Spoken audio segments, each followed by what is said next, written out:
exciting part of this 36-hour live stream event on behalf of Amudim. Welcome to Unite to Heal. Yes, it's been amazing. The first 33 hours have been entertaining, inspiring, educational. It's been fantastic.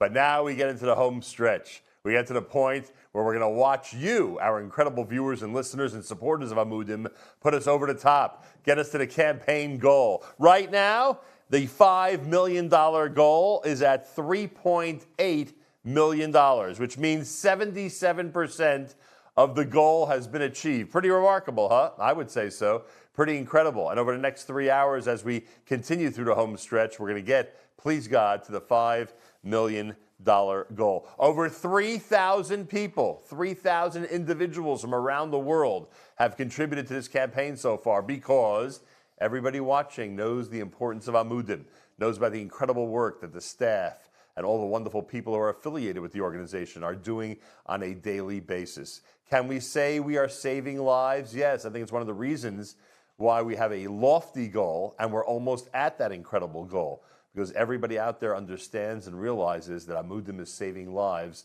on a daily basis. Have you told your friends and relatives to check in with us at unitetoheal.com?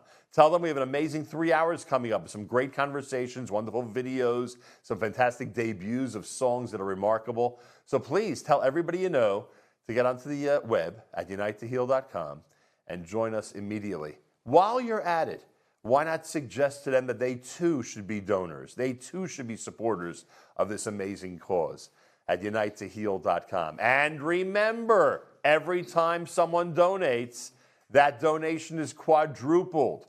That means every dollar is really worth $4, every 100 is 400, every 180 is really $720. Get into the bigger numbers, we're talking about a $5,000 donation really being a $20,000 donation. It's one of the reasons the momentum is so incredible and that people are responding, because they know that every time a donation is made, a major impact is made for the Amudim organization. It's an annual campaign that is worth supporting.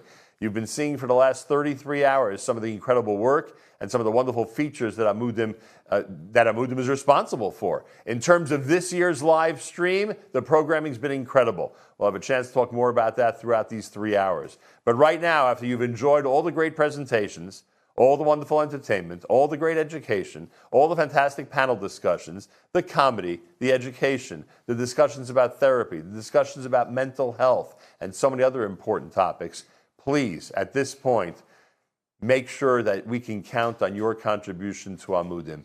Now's the time. UniteToHeal.com. Spread the word, and let's get to the goal. $5 million, a lofty goal, right? Well, guess what? We're about to hit $3.9 million.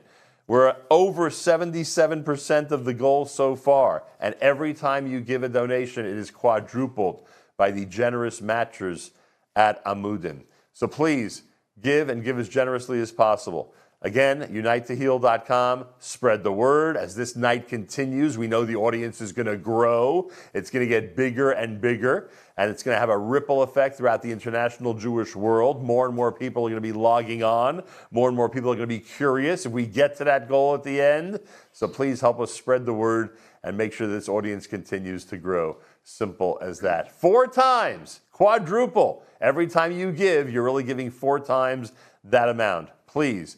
Give and give generously right now and support the great work of Amudim. When we kicked things off yesterday, we had an opportunity to speak to some of the people who are responsible for the day-to-day activities at Amudim, some of the people that are turned to as therapists and as leaders in their specific departments and areas to help those families and individuals who are in great need and in great pain. There are a lot of people who work very hard to save lives and to get people back on track and to really help the individuals, the young adults, the kids, and of course families to get back on track. Amudim needs your funds. Amudim needs your support. Amudim needs your help in order to continue this great and noble work. So please, UniteToHeal.com. Again, UniteToHeal.com. Make sure to give as generously as possible. Enjoy the fact that the impact is great. 4 times whatever you give is what's really being given to Amudim, and help us achieve the goal. 3.9 million. We're almost there at 3.9 million. Pretty impressive.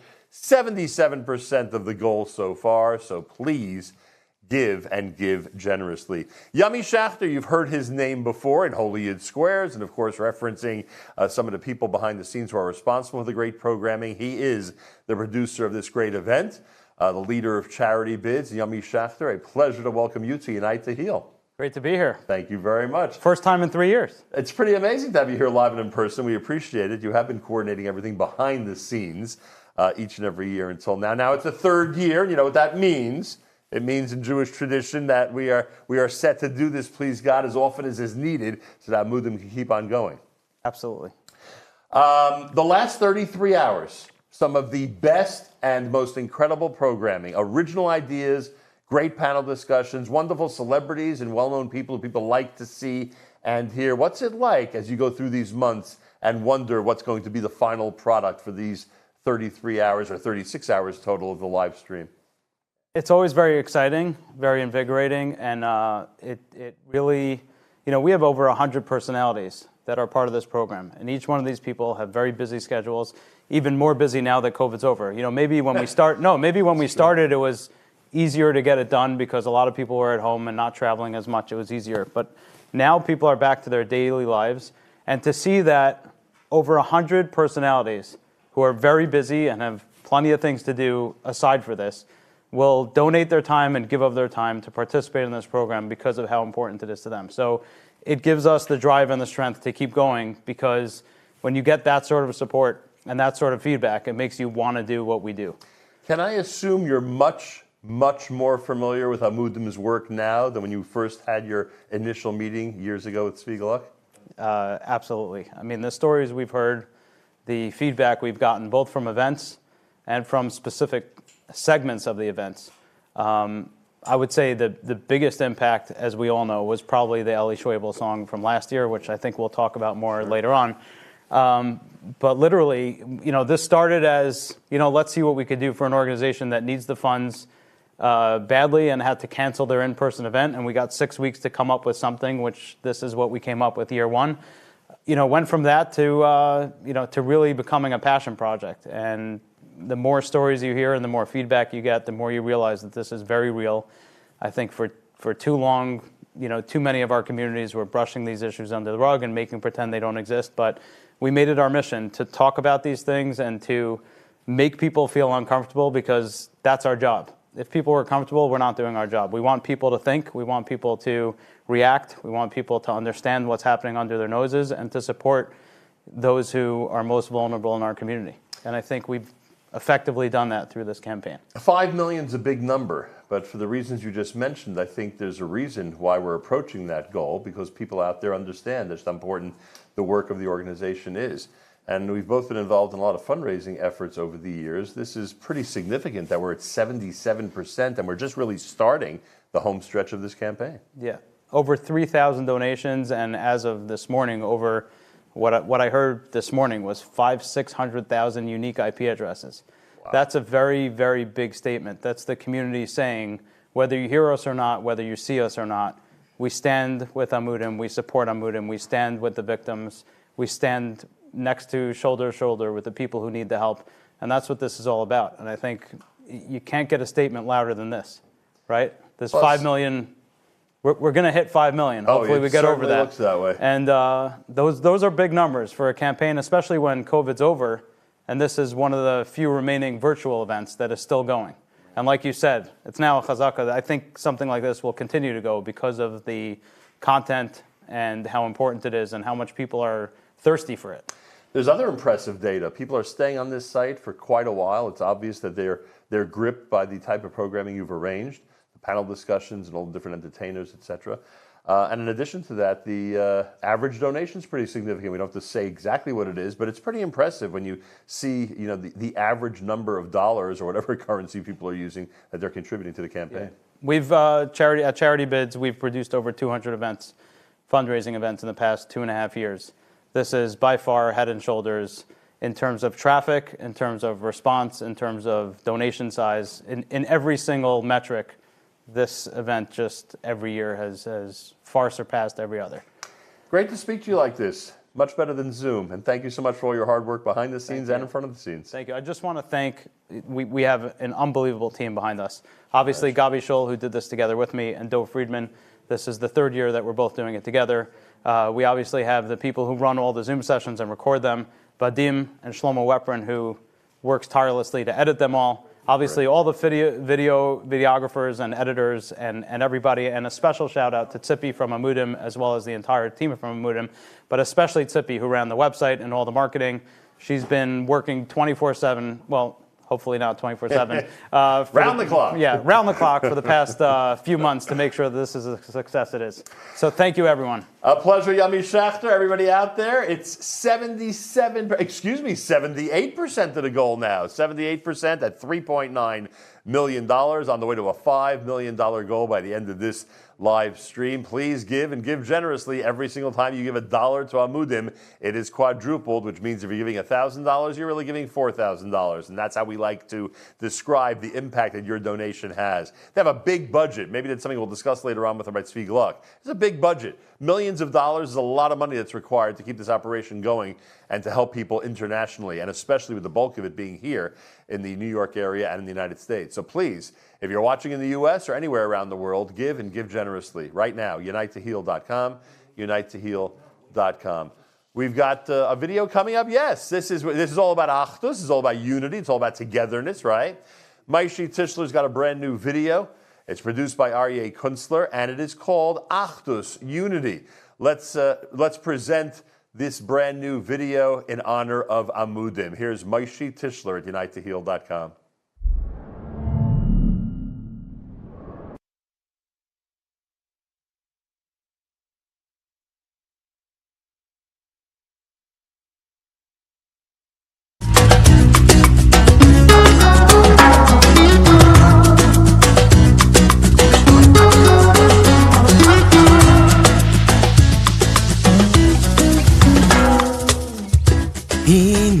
הנה מה טוב, הנה ומנעים, כל ישו ערבים, כל ישו חברים. הנה מה טוב, הנה ומנעים, כל ישו ערבים, כל ישו חברים. הנה מה טוב, הנה ומנעים, כל ישו ערבים, כל ישו חברים. הנה מה טוב, הנה ומנעים, כל ישו ערבים, כל ישו חברים. שבס אחים, שבס אחים, אחים גם יוחד. א' חס ד' ו' סוף, אחים ביחד. א' חס ד' כאיש אחד בלב אחד. א' חס ד' ו' סוף, אחים ביחד, כאיש אחד בלב אחד. כל ישראל, ישראל. א' חס ד' ו' סוף, אחים ביחד. א' חס ד' כאיש אחד בלב אחד. א' חס ד' ו' סוף, אחים ביחד, כאיש אחד בלב אחד. כל ישראל, ישראל.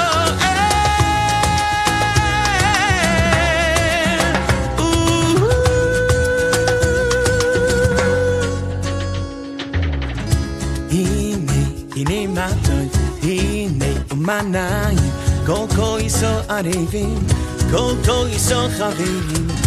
הנה מה טוב, הנה ומנעים, כל ישו חברים.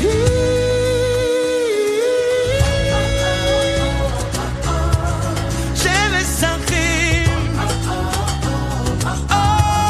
שבס אחים, אחים גם יוחד. א' חס ד' ו' סוף, אחים ביחד. א' חס ד' כאיש אחד בלב אחד. א' חס ד' ו' סוף,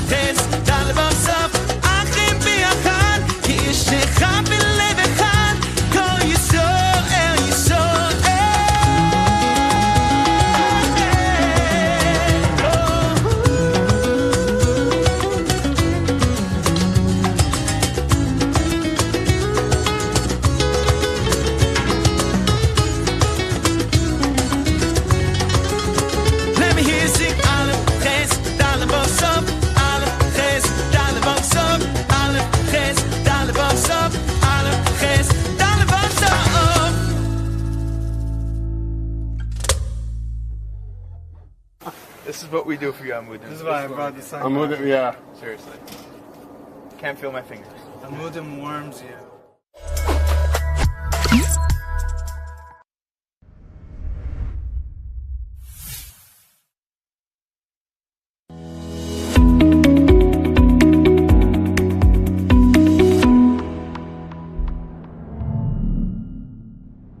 We're back here at Unite to Heal, powered by Amudim, presented by Charity Bids, and Rabbi Tzvi Gluck is, of course, the co-founder and CEO of Amudim, and he's here with us. I'm going to first start off with congratulations, because I must say, that is a very impressive number we're looking at. 78%, 3.9 million. I'm sure with all the difficulties of fundraising, and we know how big of a challenge it is, you must be thrilled that at this point of the night, this is where we're at. You know, so I'm thrilled really. The main reason why I'm thrilled is because it's a testament to those that reach out to us for help.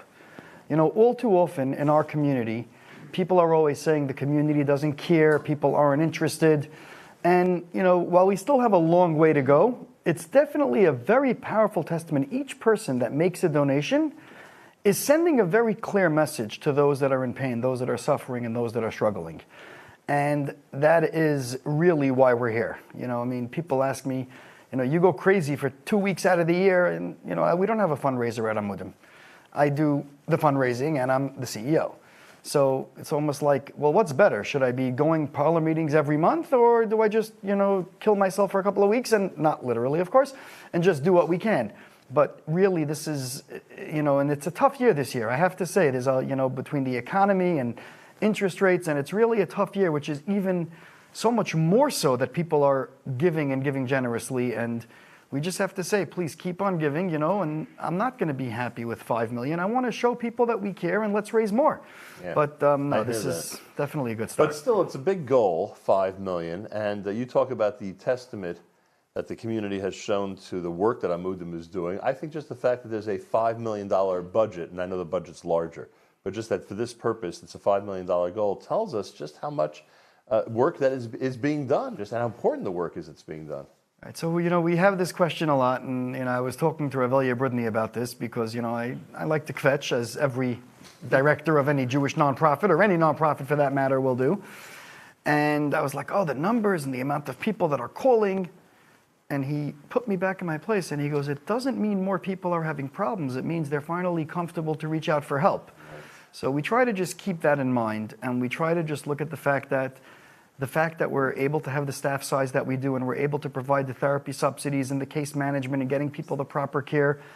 It's really, you know, as a result of the community. You know, we would never be able to do this alone. And, you know, it's just something that is, it's just special. You know, I never dreamt that it would be like this. You know, I was watching, as you were asking Yumi Schechter, who I must say, Yumi forgot to tell you the most important part of the story. He had called me, I called him, or a mutual contact put us in touch with each other like 7-8 months earlier, you know, before anything was even a discussion. And Before year one. Before COVID. Mm-hmm. And he was like telling me these ideas that he had, and I was just like, yeah, okay, whatever, you know, lamachot, like literally, like just leave me alone, you know. And he's like, yeah, you don't understand. I do this in the non-Jewish world, and it would be an honor to help Amudim. And I'm like, okay, you know, whatever. Anyway, and then when COVID hit, I did not remember that he was the same person. And he did not remind me. He purposely didn't, because he wasn't looking to make any waves. And when the production got put together, you know, we realized that, I mean, first of all, Yami's a rock star. But he asked something about what has changed in the 3 years since he's been producing this. And I have to say to you that even today alone, the amount of emails and requests for help that came in, as a direct result of people saying, oh, I did not realize that Amudim would help me even if I live in this state, or this in this country, or you deal with these and these things. This problem, right? You know, and they felt comfortable, and that's really a testament to this event, because it's not just a fundraiser, but it's also about awareness. And awareness is what gets people the strength both to be able to do better prevention and to be able to reach out when they need help. You know, it's interesting. You mentioned a moment ago how people are now less hesitant because of the, as Rabbi Brudny pointed out to you.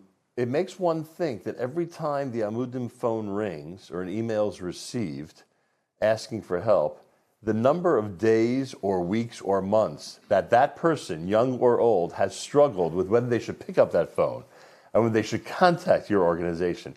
Just that pain they've dealt with about what to do and should I or shouldn't I, etc. All of that is, coming to a head as they actually finally make the call. There's so much behind the story as that's happening. You don't even know what you're saying. You don't even realize it, because it's not just how many months or years that they've been waiting, but it's also having to be extra careful when that phone is being answered. It's not just answering a phone and saying, hello, Amudim. Just hang it up. This is about making sure that, people call us up and they ask us for things that we don't do. And we're very careful not to just say, I'm sorry, we don't do that. Literally, the staff are amazing, and they're trained to open that conversation. Because just because the person's calling for aid doesn't mean that's really what they need. Or who says they'll make another call? If somebody calls up and goes, I need this and this, and we'll go to this and this place. But it's really about engaging. And you know what?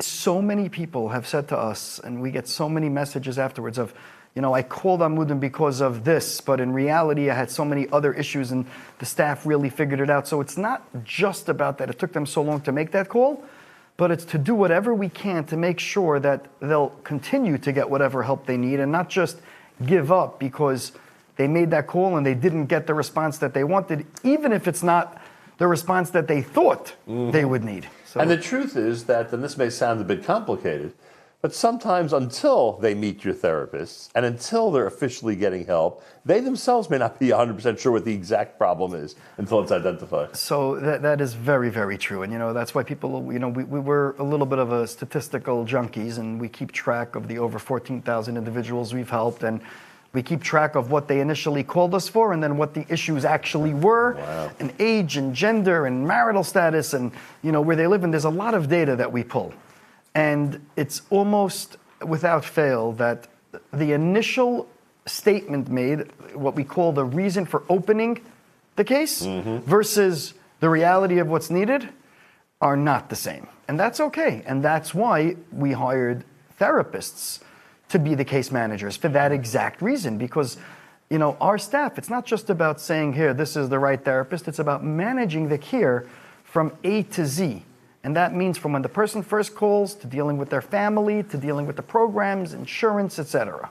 And we will learn more about case management coming up a little later on in this show. While Rabbi Tzvi is here, let's take a gander at the big tote board that we have here at the Flow Motion Studios. We are just under 4 million, which again, amazing. I hope the last million is not going to be a big struggle. I hope people out there will help us achieve that goal relatively quickly, which of course means we're almost at 80% of the goal because it is a $5 million goal. And we're asking everybody to keep one thing in mind, and that is that every single dollar you give is quadrupled. Imagine the impact of someone giving $1,000 and it's really $4,000. That is a real impact for the Amudim organization. No matter where you're watching around the world, no matter when you're watching this, make sure to give and give generously. UniteToHeal.com. This website is going to continue with amazing live stream until at least 9 p.m. Eastern Time tonight. We have fantastic original material coming up and wonderful conversations as well. All we're asking you to do is to keep with us, stay with us, enjoy everything we're doing, and to give as generously as you can to Amudim. Rabbi Tzvi, go ahead. Sure, please. A lot of people often tell us, we wait to give towards the end. We want to see where things are going. This is my personal plea to everybody out there that's watching. Please give what you can as soon as you can. Right. And I'll tell you why. Because my heart palpitations, I'm saying we want to get back to dealing with... It's a health matter, folks. This is now a matter of health. So please, don't wait till the end. We're already at the end. And we're not at the end. We're at the beginning. Right. Because this money is a new beginning for so many people that need help. Right. And it's your start also. You think about it, it's a bit of a reset, a bit of a restart. And it is also a tremendous boon to the morale of your staff. When they see that people around the world in our community are uniting to do this, are uniting to keep you guys going, are uniting to make sure that your staff is able to continue its work, that is a tremendous morale booster for everybody at Amudim. It most certainly is. And, like I always say, in our line of work, we need all the morale boosting we can get because, unfortunately, our staff, they deal with very difficult things. And I must say, people don't realize this. It's not just the clinical staff, but it's everybody. It ranges from the person, who's dealing with the finances, our CFO, who's amazing, right? But she's not just dealing with money. this money is dealing with people's lives. Right. And every single employee at Amudim, it doesn't matter if they do accounts receivables, accounts payables, if they're involved in marketing, if they're involved in awareness, it doesn't matter. But every single one is an integral part of the team, and they're all seeing things really at a real heavy point. So morale boosting for the Amudim staff is critical for us, because as long as the staff are doing well, they can really do a great job in helping those that need it. You pointed something out during the initial hour yesterday morning, when we actually started this entire live stream, and that was that people naturally, I guess it's human nature, focus on the tragedies and focus on the very difficult circumstances that you find yourself in on a regular basis. But you, thank God, have the ability, and sometimes it's a necessity, to focus on the victories. And we want people to know that with all the problems you're hearing about and all the cases that are being opened up to really deal with the pain of individuals and families out there, there are a tremendous number of victories. Right, so absolutely, and that's really what keeps us going. You know, I mean, getting those emails, I just graduated college.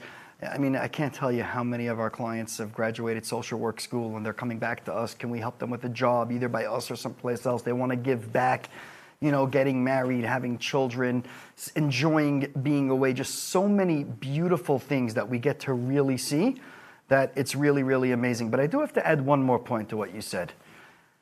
As a general rule, human nature is when there's a tragedy, everybody jumps up. Right. But we're really trying to also put a very heavy focus on prevention, school-based prevention.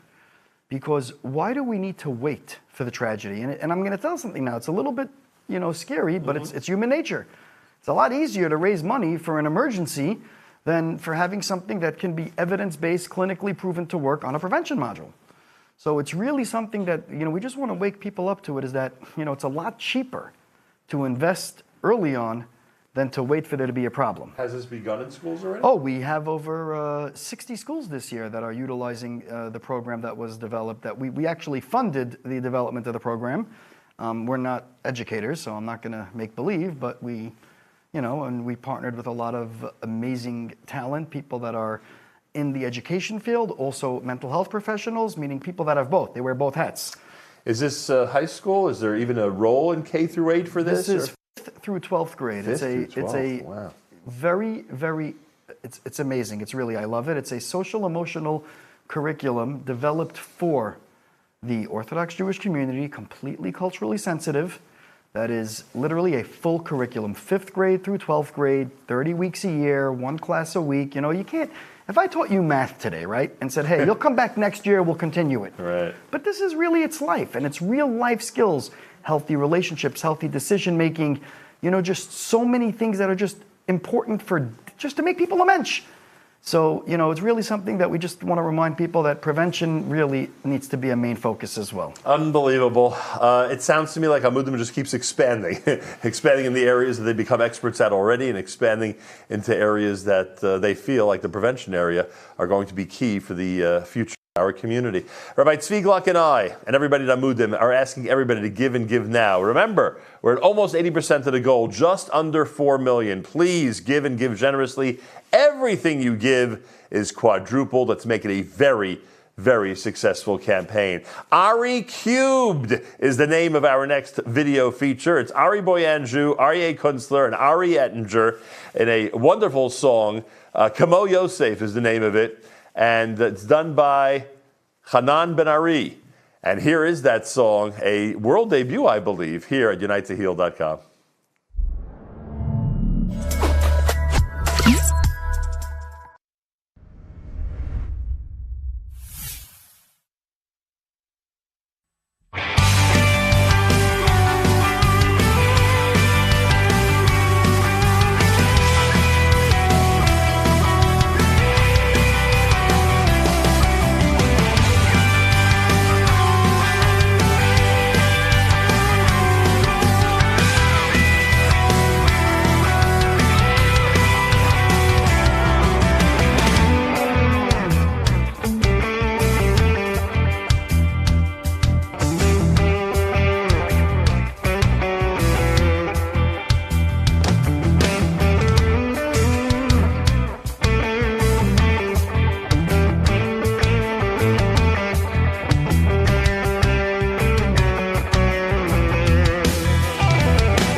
at Unite to Heal, everybody, and we're asking everyone to help us get to our goal, and I have some amazing news. If you look at the screen, we're over $4 million. We're over 80% of the goal. We have a couple hours to get to the $5 million goal. Please continue to be as generous as possible. By the way, speaking of the goal and the fundraising system, a big shout out to our friends at RaiseThon. RaiseThon responsible for the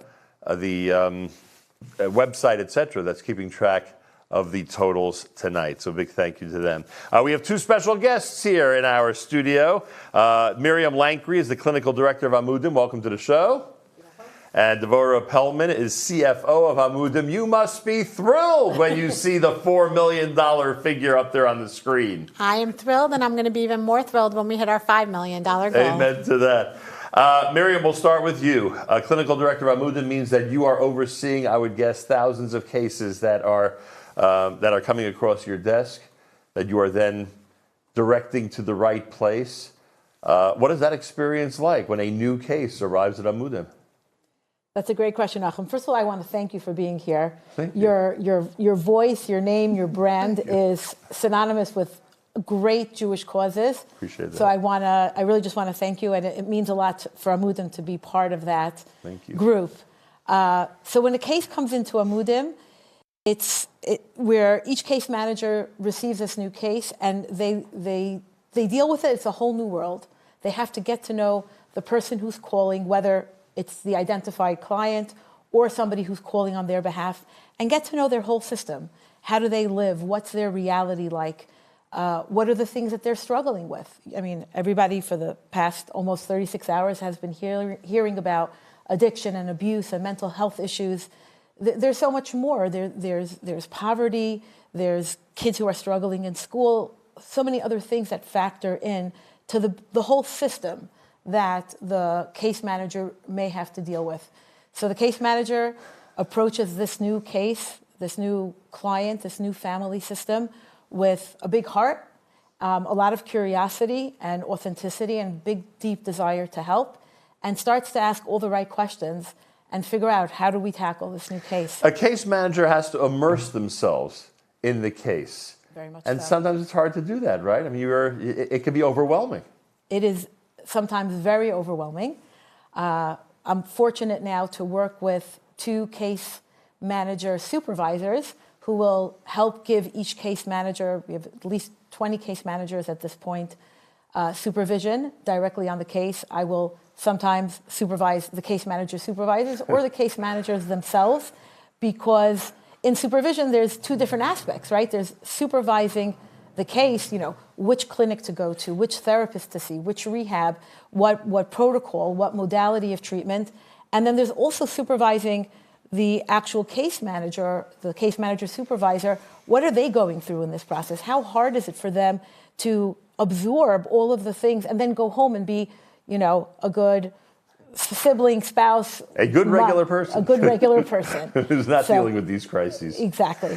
Devorah, it must be very challenging to organize and keep organized a financial structure like Amudim. We're talking about an incredible amount of money, thank God, that comes in from people who like our listeners and viewers right now. You have a tremendous responsibility to make sure everything is utilized to the best potential. I mean, what's it like to be at the helm of that whole system? I think we're constantly having to prioritize, given our limited resources, prioritize what programs come first, prioritize what our clients need. Unfortunately, we have such a huge need. We have so many clients who need help. And, our focus is always to make sure that we have we have the right staff. Miriam mentioned our case management division. That's one of our, the highlights of Amudim.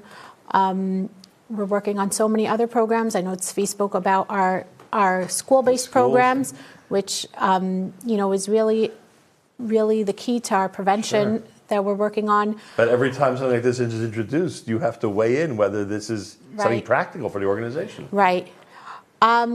It's not always practical, and we do it anyways. It's sometimes really necessary, though. Exactly. And we're hoping tonight that we're able to continue to fund these programs and continue to help our clients who reach out to us. There's really, there's so many needs that come up. I think you would join me in telling everybody who's watching right now that the more money Amudim has, the more they can do for the community. It really is as simple as that. Yes, it's the more we could do for your schools, the more we could do for your communities, for your Families, families individuals, and friends. kids, everybody. There's such a great need at this time, and so we're really asking everybody to like Tzvi said, please don't wait for the last minute. Help us now. Help us reach our finish line and even get to our bonus round if we can. Yes. And you're rooting for the bonus round. Yes, I am. There's so much that Amudim has the potential to give our communities. Don't let the funds be the bottleneck that holds us back. We have such an amazing staff, Miriam and Tzvi. And the Darchenu team, we have such incredible people who have the ability to give so much to our community. And so we want to help give them the support that they need to get these programs out and to get them far-reaching in our community. Devora Pellman is CFO of Amudim. You can imagine the responsibility that she feels, and you hear how every time you give, it increases the potential for Amudim to help all the people around the world with their amazing work. And Miriam Lankry is the clinical director of Amudim, dealing with all these cases on a day-to-day basis and supervising people who are really immersed in every single situation. Please, in honor of these two wonderful ladies and in honor of the great organization, give as generously as possible as Amudim continues to march on toward the goal. We're almost at 4.1 million, and we need this to be a success by hitting the $5 million goal. A big thank you to both Miriam and Devora. Thank you for joining us. And I now have, for our viewing pleasure, we don't have the viewing pleasure yet? Okay, well, in that case, we'll remind everybody that we are getting toward the goal, and we hope that everybody out there is going to be as generous as possible. Now I am told that we have a segment entitled From the Amudim of the Daf. From the Amudim of the Daf. Think of the double language there. Shlomo Simcha and Yossi Green performing a tribute to those who study Daf Yomi. Here it is at UniteToHeal.com.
milizoik Shabbos kodeshi milizoik Urefu ashleimo kiroi volovoy Shabbos milizoik Shabbos kodeshi milizoik Urefu ashleimo kiroi volovoy Shabbos milizoik Shabbos kodeshi milizoik Urefu ashleimo kiroi volovoy Shabbos milizoik Shabbos kodeshi milizoik Urefu ashleimo kiroi volovoy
Zakoj sensi zrohoj roco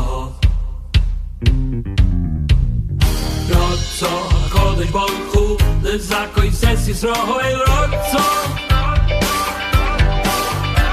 Levichoch hir balahem Toira umitzvahs Levichoch hir balahem Toira umitzvahs Levichoch hir balahem Toira umitzvahs Levichoch hir balahem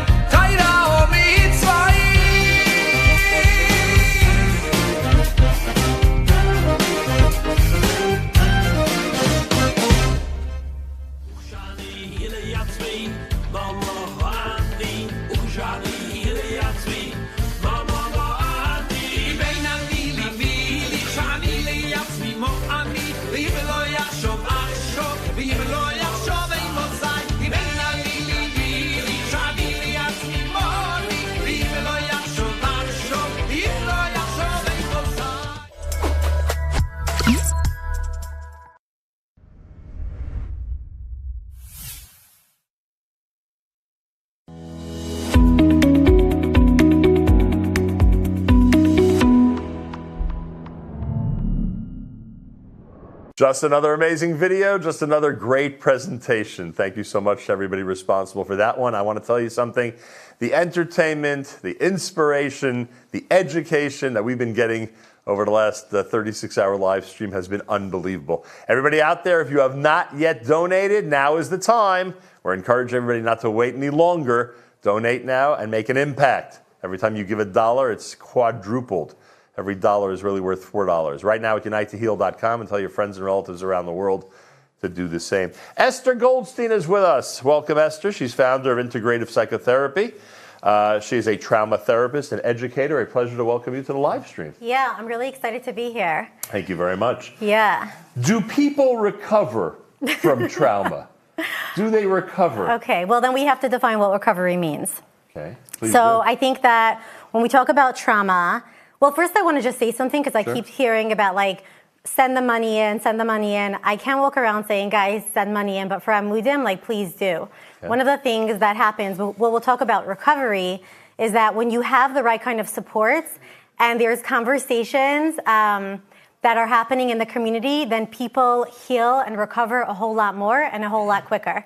So if anyone has the capacity to support or share this in any kind of way, I'm jumping on that bandwagon. Nice. My son kept saying, Mommy, when are you donating? I said, I like waiting to the last minute. He's like, no, you're going to run out of time. He was like watching it. So recovery.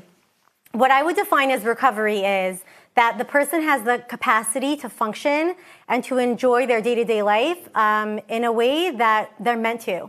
When people go through trauma or pain or suffering, or they're suffering in silence, or they have so much shame and they don't reach out for help, then it takes them a much longer time to recover, or they have symptoms for a very, very long time or for a lot of their life.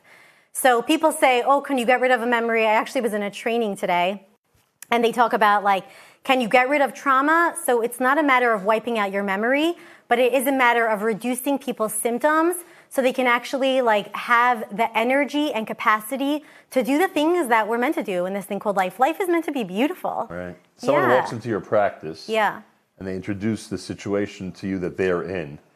Are you able to, in your own mind, judge how long this is going to take, or what a person like this has to go through in order to get to the point that you're describing? Really good question.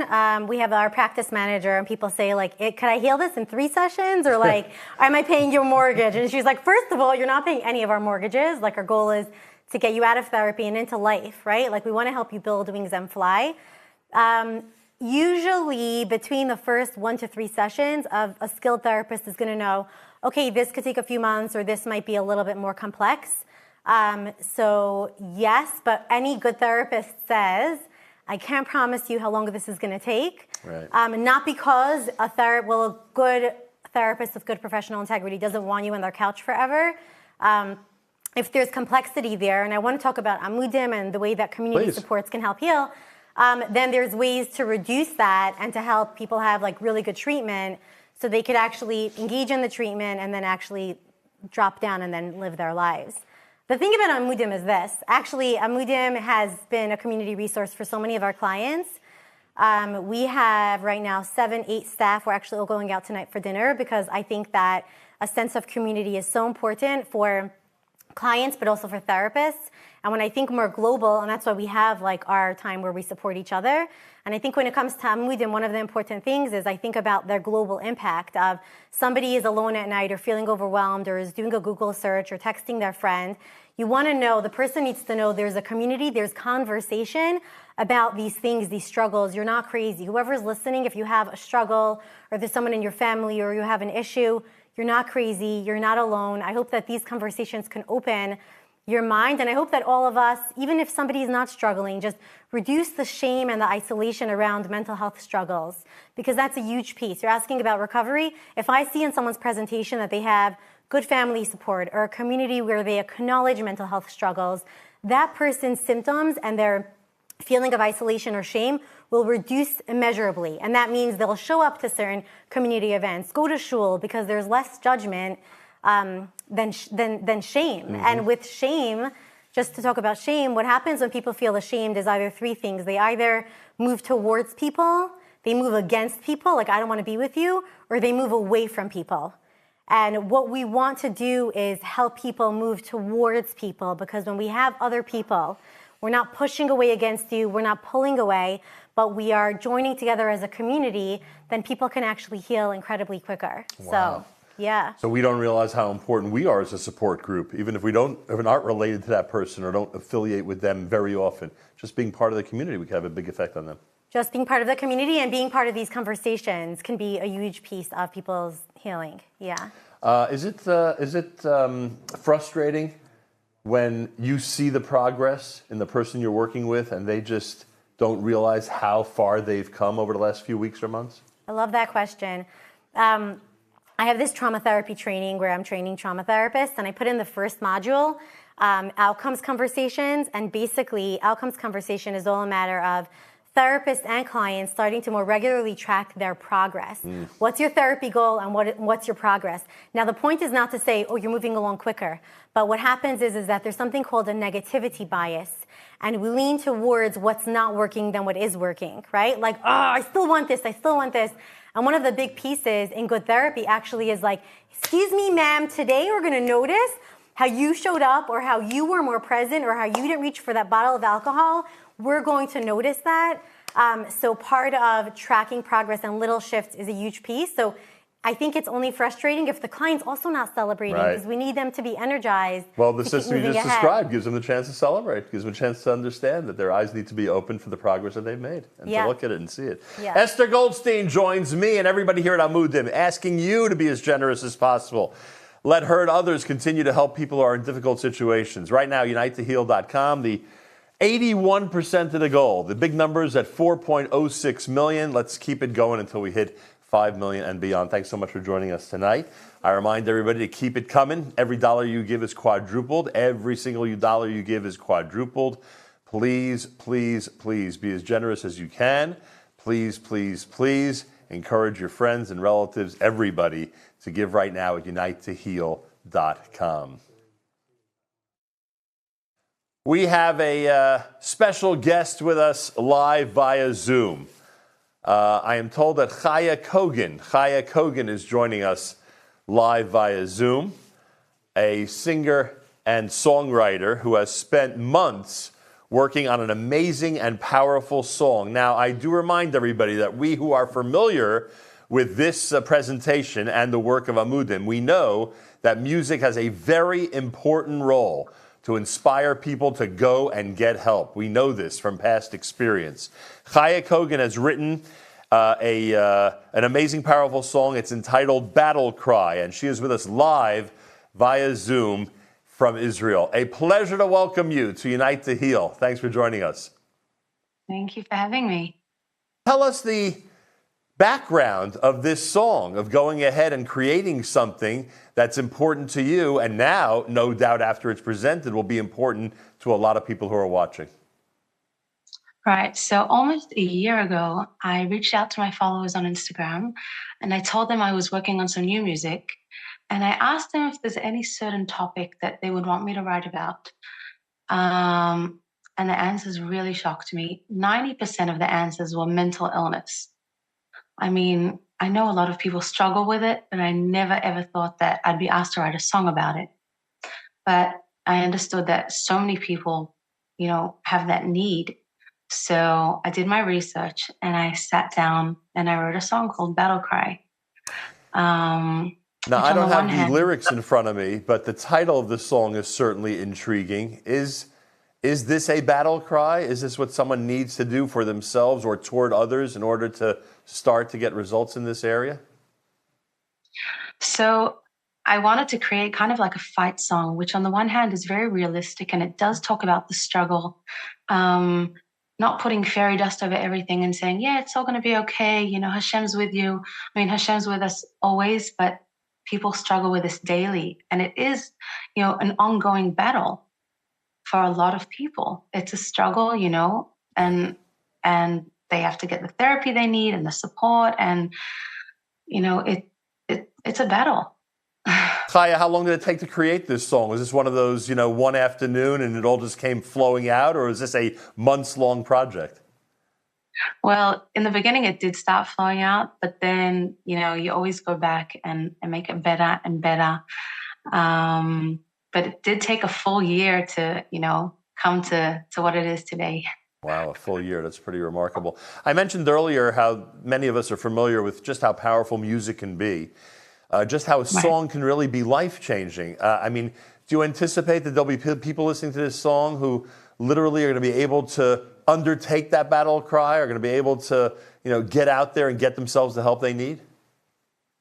That's the goal. I wish. I really hope that this song will help women and empower them and give them that extra strength that they need. I'm sure that from woman to woman, it will change. One woman, it will help her get out of bed that day. Maybe another woman would help her to get the therapy she needs. But if I could just help in any way with the song, then I've done my part. I don't have the lyrics in front of me, but there must be a line. I don't want to put you on the spot, but I'm assuming great songwriters like yourself, there's always a line, a twist, a quote from the song that really punches the point home. Is there one we should be looking forward to when we watch this video? There are a few lines like that. One of them would be My Scars Are Proof I'm Living, or wow, that's powerful. I'm deciding today I'm going to make my life a life worth living, which actually I found out only after I wrote the song that was something that Amudim put out not long ago. I mean, sometime before. Yep. Literally that line. And I put it in the song without knowing. So I guess it was supposed to come together. People, the 100%. There's unity in that, and the fact that you went ahead and really hit on such an important point, which, as you pointed out, others have done before. But boy, does it have to be reiterated, repeated for so many people till it's driven home and they're able to go ahead and undertake that battle cry that you write about. Okay, everybody, we are going to go to this video. Obviously, those of you who are sensitive to the fact that it's a woman performing, you can join us, or rejoin us, I should say, in just a few minutes. But this is a very powerful video and song. And again, in the opinion of those who have produced this event, it's going to be another one of those selections that's going to be life-changing for so many people, especially women out there in the audience. Chaya, I want to say thank you to you on behalf of a lot of people that no doubt are going to be getting a lot of strength and a lot of help because of this song that you created and that we're now going to present. Bezrat Hashem. Hope so. It's called Battle Cry, everybody. Here it is. Heal.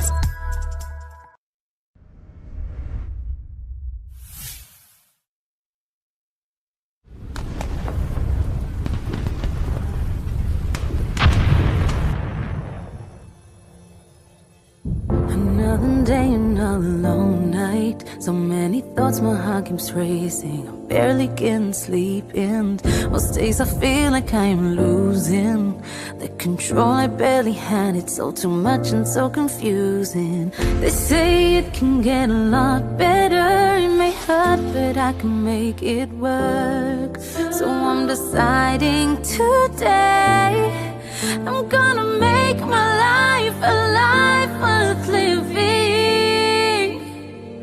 I'm gonna fight. If God put me on this battlefield, He believes that I can win this war. If God put me on this battlefield, He will catch me when I fall. Been an ongoing battle, but I'm not giving up, not taking no shortcuts, not going down without a fight. This is my battle cry.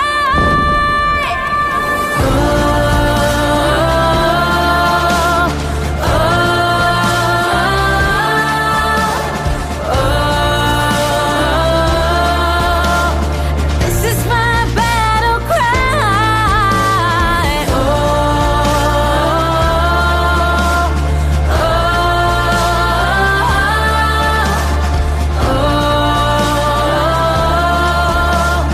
This is my battle cry.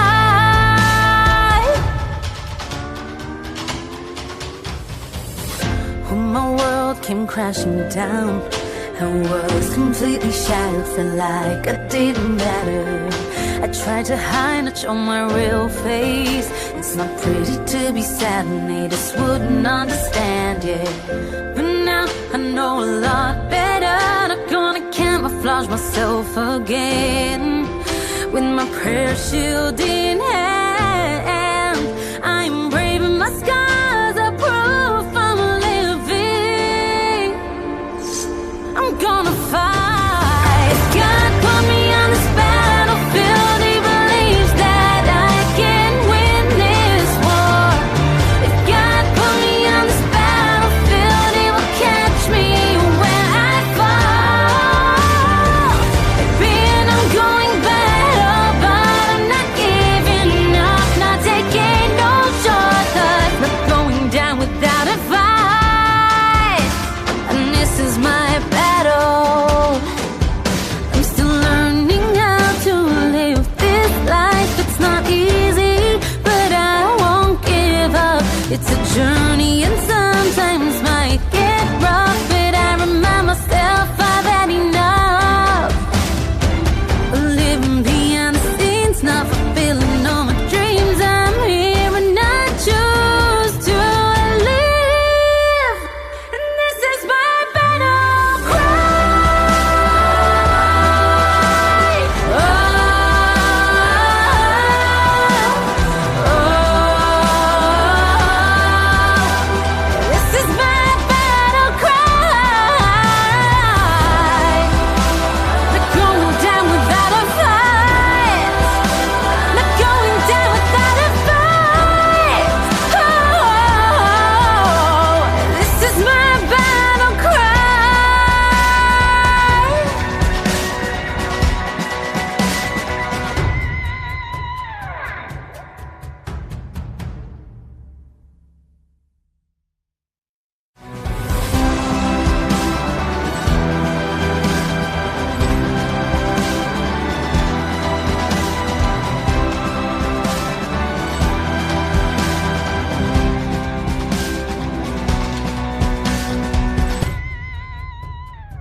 Welcome back to Unite to Heal. We look at the tote board. We're at $4.09 million, which means 81% of our goal has been achieved.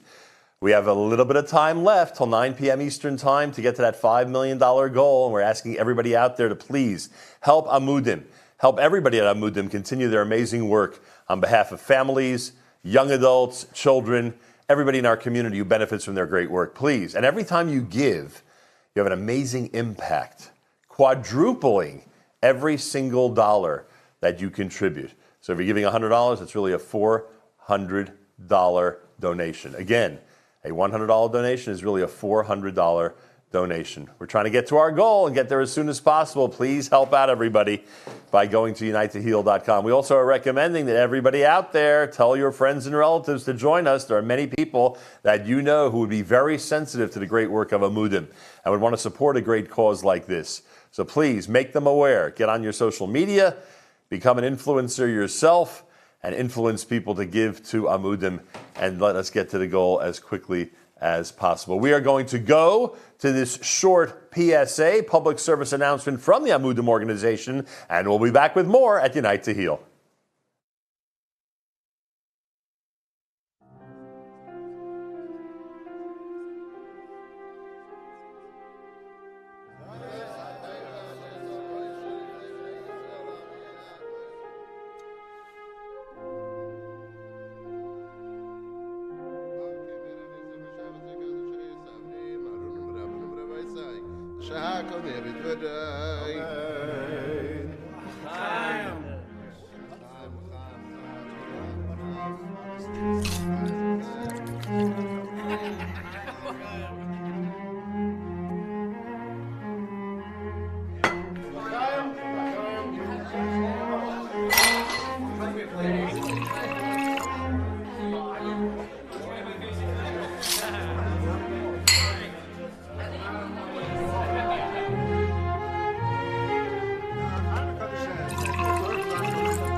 Where have you been? Cowards like this is not okay. We're not by you. We're not home.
That is a very powerful video, a very important topic, and we'll be speaking about it in just a moment. We're at 81% of our goal. Everybody out there who's already given, thank you. Thank you so much for making this a success so far. We want this to be a success at the end of this evening.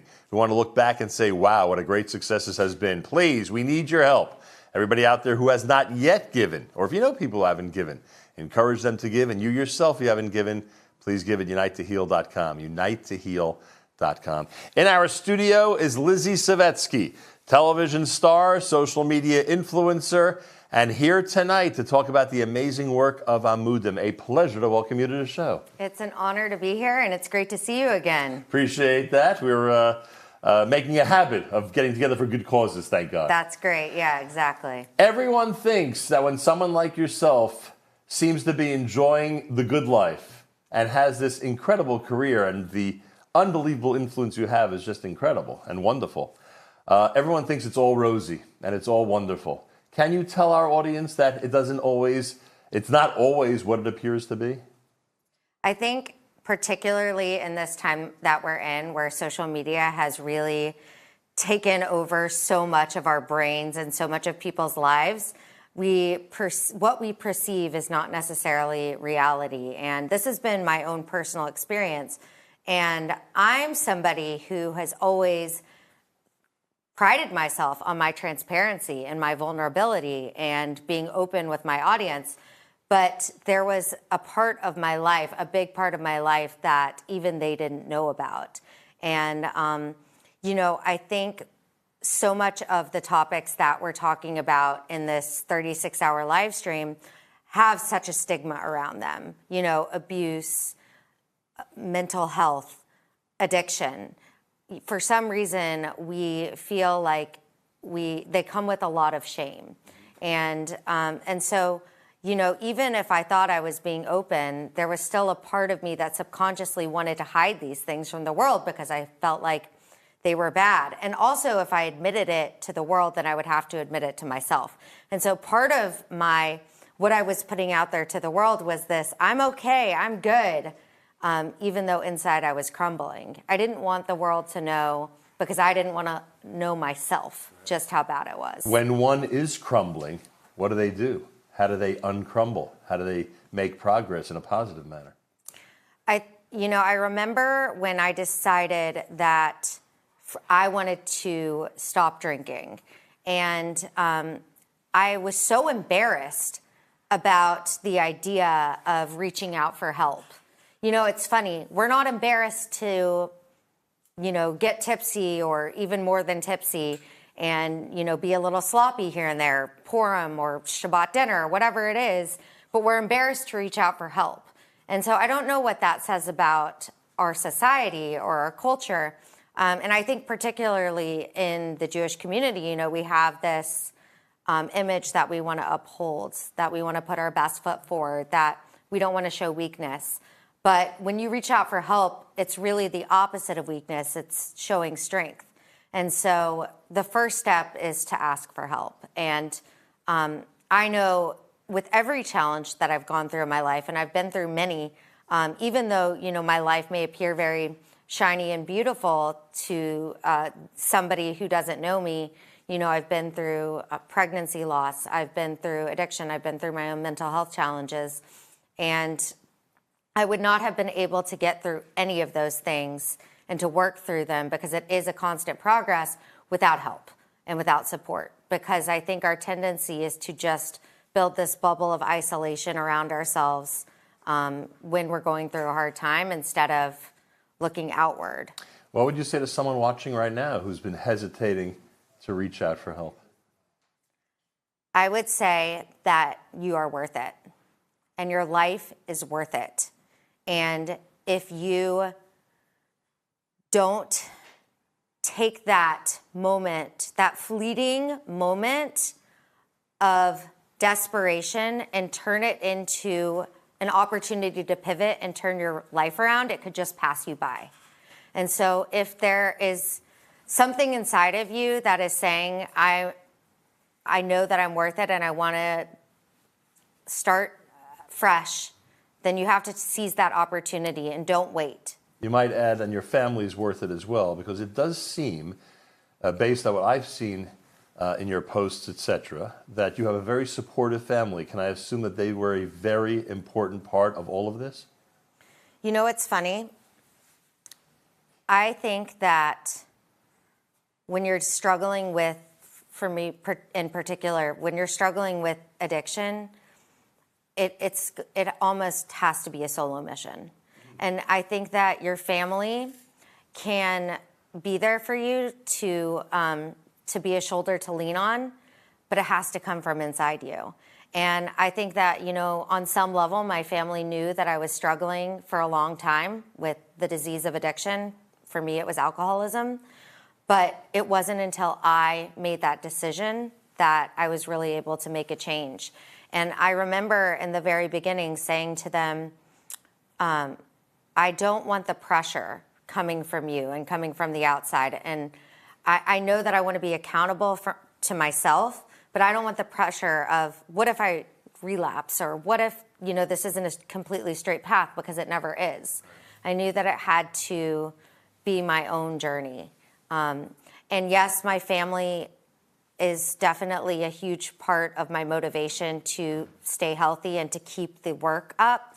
But I don't, you know, I think there are plenty of people out there who are struggling who don't necessarily have that family and support system. And I think that's why it's so important that an organization like this exists. Because when did you first hear about Amudim? What was did you have any experience with them? I have never worked with them personally, and I wish that I had known about them when I was going through my own struggles, because it is such a lonely thing to go through, and you do feel like you're the only person in the world that's ever gone through it when you're in that dark place. And so to just know that there's a resource out there and that you don't have to suffer alone is a huge thing. And, you know, I'm glad to be able to bring awareness to other people out there that are maybe like me that didn't know about it.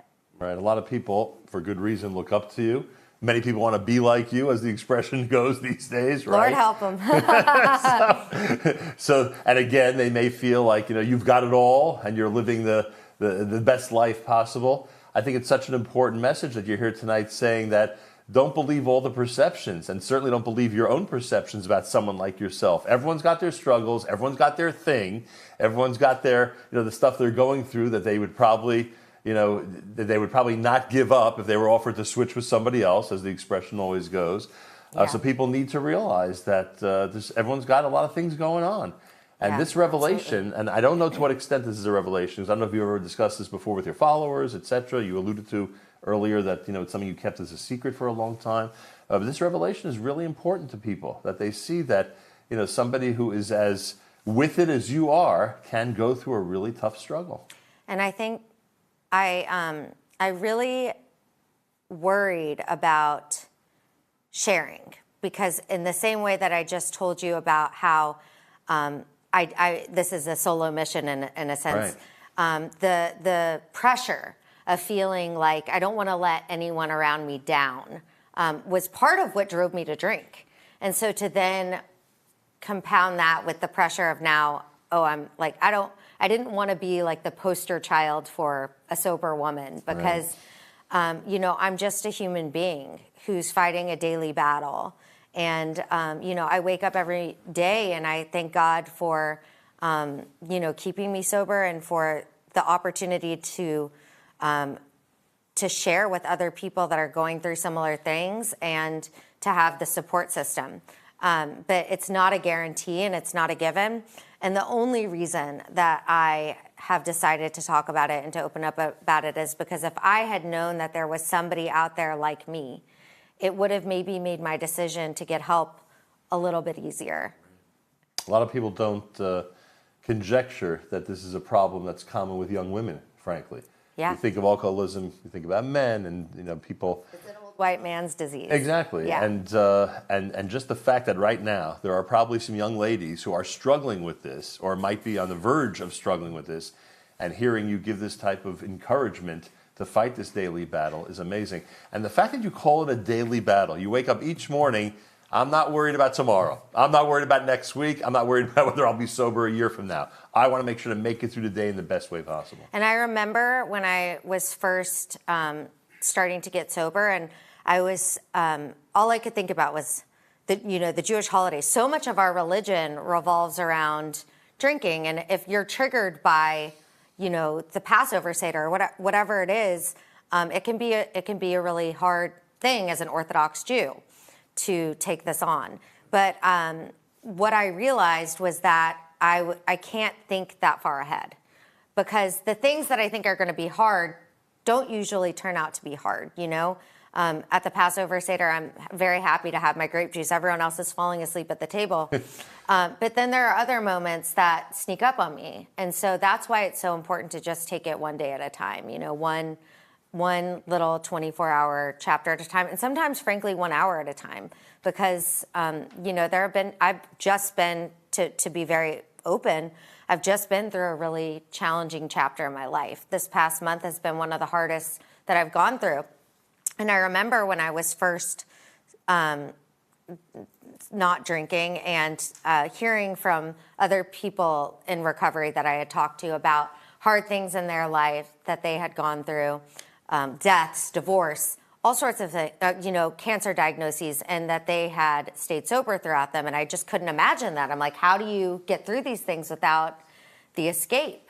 And so to be able to now be going through something hard and have support from an organization like Amudim or, people or a support system around you is what carries you through these hard times. And instead of just drowning your problems, you're really coping with them. As hard and as painful as it is, you're facing it. And that takes a lot of strength. And I know that I will have grown a lot through this just by not avoiding it or drowning it out.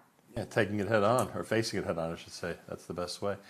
Only because there are people who will be upset if I don't use the opportunity to ask you, are you content with the recent decisions you've made regarding your television career? I think that it's a very hard time in the world right now. And so to say that I'm content would be a lie, because I have a lot of fear, and I have, but I'm also motivated by that fear.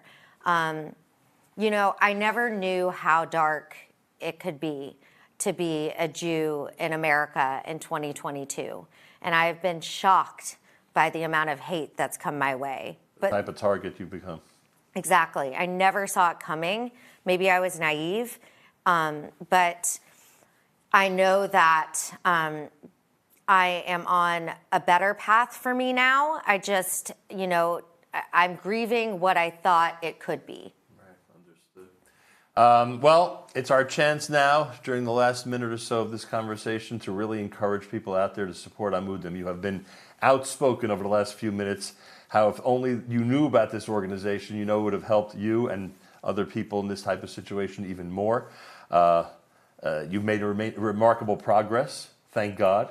Thank God. How long has the positive part of the battle been? Is this months long? Is it more than a year? I was just speaking to somebody in the green room about this. I had my last drink on July 31st, 2021. Oh, wow. And a year and a half. A year and a half. That's quite a victory. It feels very long and very short all at the same time. It's like, having children. And but it's really the day that my life began. And I know that sounds so corny and so it's cliche to say, but that's really how it feels. Like it really was a rebirth for me. And if I could just say one thing about the importance of giving to an organization like this, there are so many people out there that are struggling, and you would never know. They have a facade. Most of the people out there are not wearing it on their sleeve, and you never know when it could just the floor could fall out from underneath them. And we're talking about parents. We're talking about people that a lot of people are dependent on, and so they need help and support. And I think just the idea that there's an awareness that there is help out there and that you don't have to suffer, and you certainly do not have to recover alone. And there is an amazing family out there waiting for you. if you have the courage to seek it out. And so, if there's any cause that I could support, it's definitely one to help people on this path. I applaud you for what you've said, what you've revealed, what you've shared with us tonight. Thank you so much. Lizzie Savetsky and I are encouraging everybody out there to support Amudim and do so as generously as possible right now at unitetoheal.com. 4.15 million. That's a great number. We want to get to the $5 million goal. I thank you again for joining us tonight. Thank you so much. And now we have a very special presentation. Simcha Leiner has prepared a video entitled Eyes of Glass, specifically for us here at Amudim. Simcha Leiner at Unite to Heal.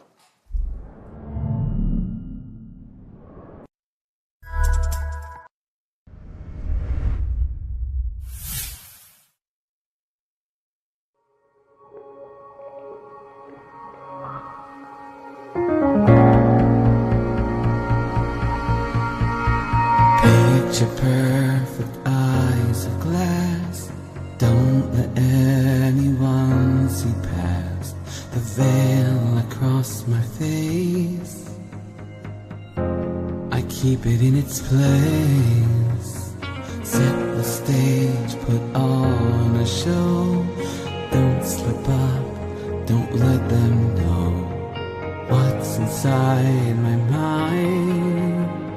Scared of what they'll find, but what if for a moment we get to be ourselves, no filters on, release our inhibitions. All judgments can be gone.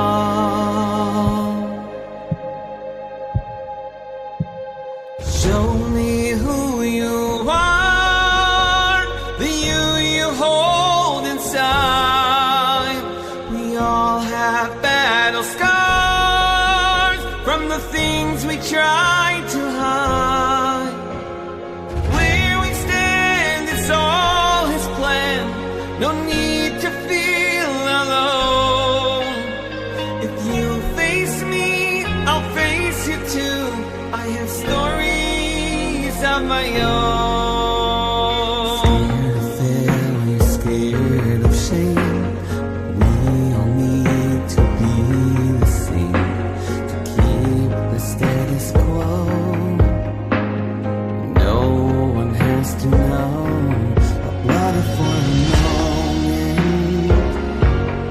Get to be ourselves, no filters on, release our inhibitions.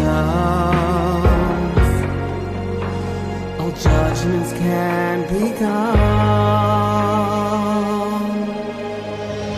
Show me who you are, the you hold inside. We all have battle scars from the things we try.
I have stories of my own.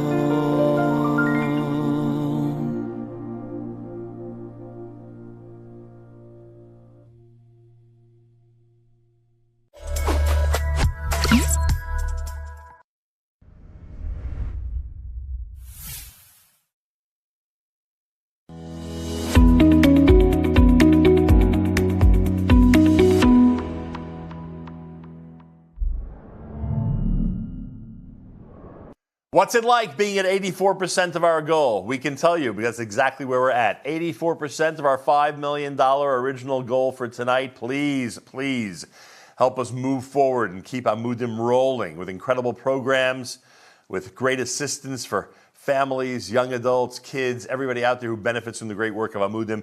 They get involved in very, very serious situations. They get involved in day-to-day situations. They get involved in prevention.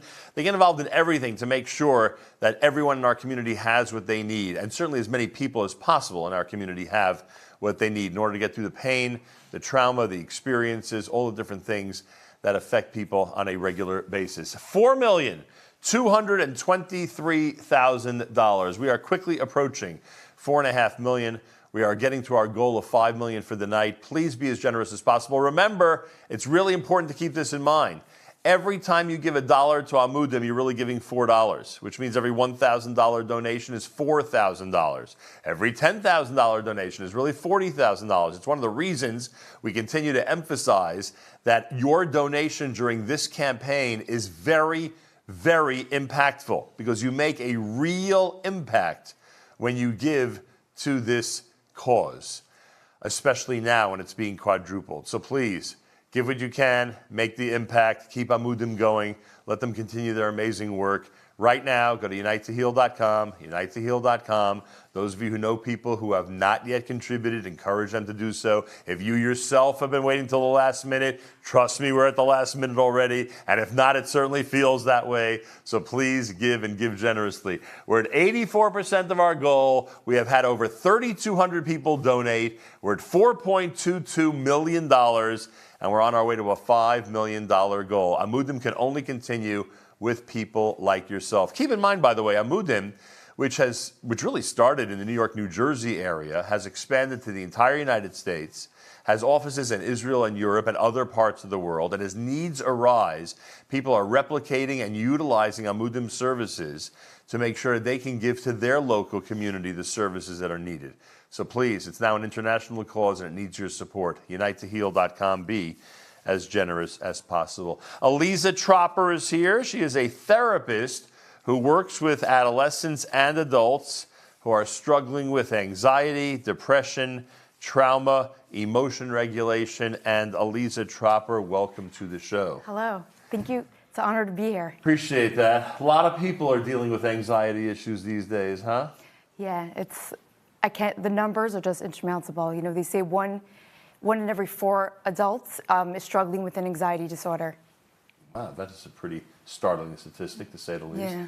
And anxiety is, I assume, especially for a professional like you, is a big area. Do we know specifically what the largest number of people in our community are suffering from when it comes to anxiety? Is there a specific symptom or cause or situation that's leading to all this anxiety in our community? I mean, there's so much. There's so many factors.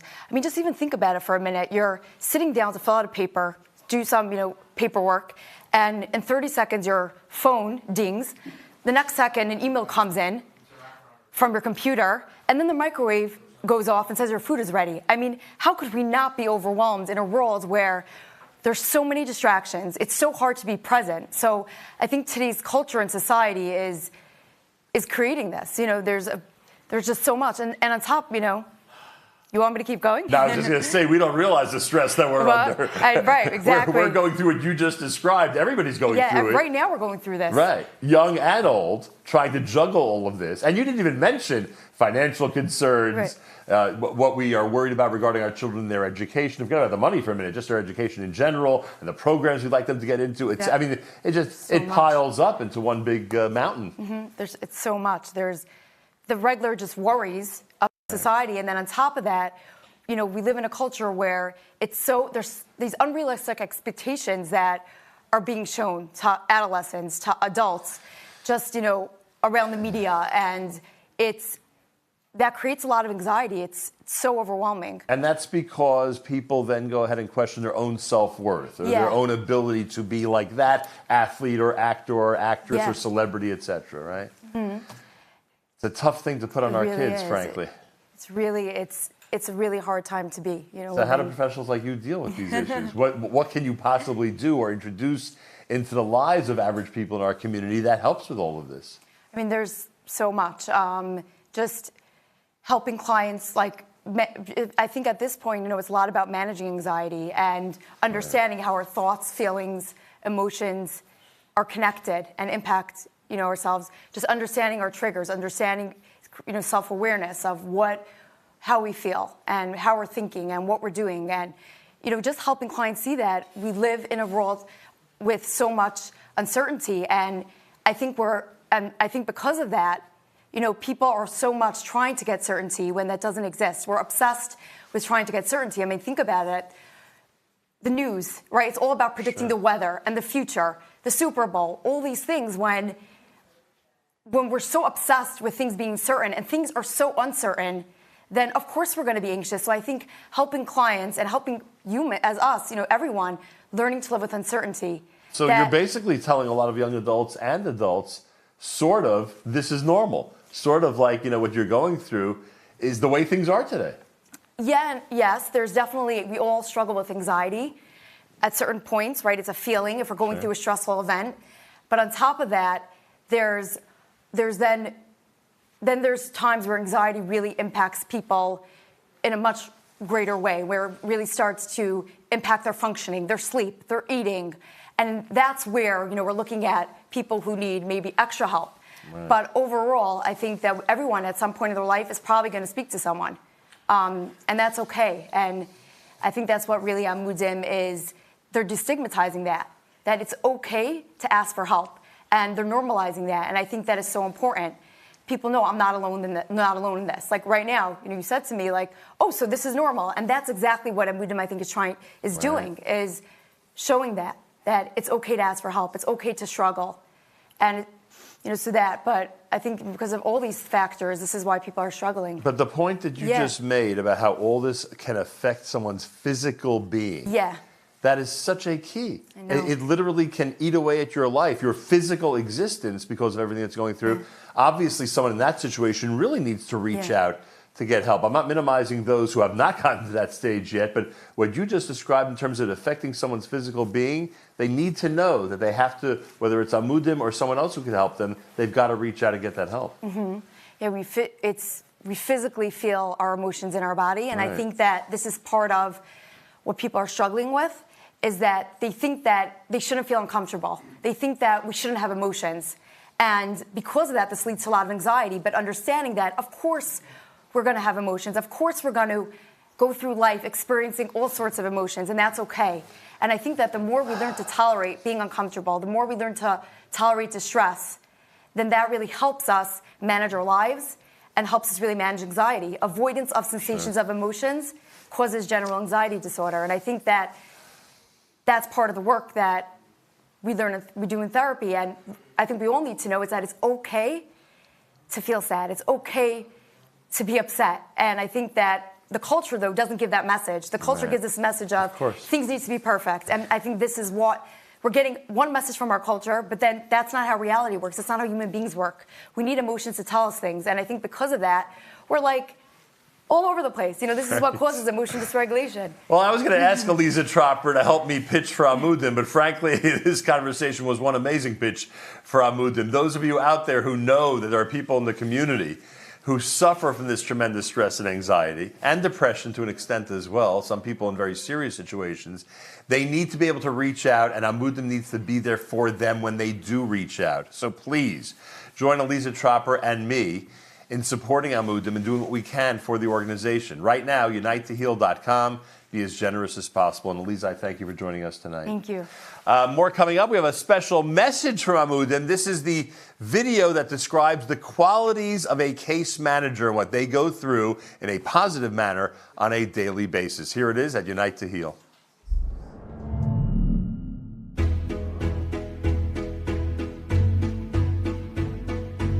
The qualities of a case manager are very special, very unique. We need somebody with, obviously, tremendous amount of intelligence and insight into psychology, addiction, abuse, mental health issues, but also tremendous amount of compassion, empathy, in understanding that they're meeting people at their most vulnerable, probably the weakest, darkest moment of their life. Amudim staff, they are smart, they're really wise, well-trained, they have clinical training. None of them are doing this job for prestige or money. They're doing it because they really love what they do and they really, really want to help and better our society. You need to be somebody who's empathetic, somebody who's a good listener. You also have to have like a tough love sometimes. I guess organized also, because we have hundreds and hundreds of clients and not all of them call like to check in. We have to keep track of who we didn't speak with, who we did speak with. But I do think that support is probably the number one thing that a case manager needs. We have supervisors, we have clinical director, we have Tzvi. When you're calling Amudim and you get a case manager, you're not just receiving that case manager's expertise.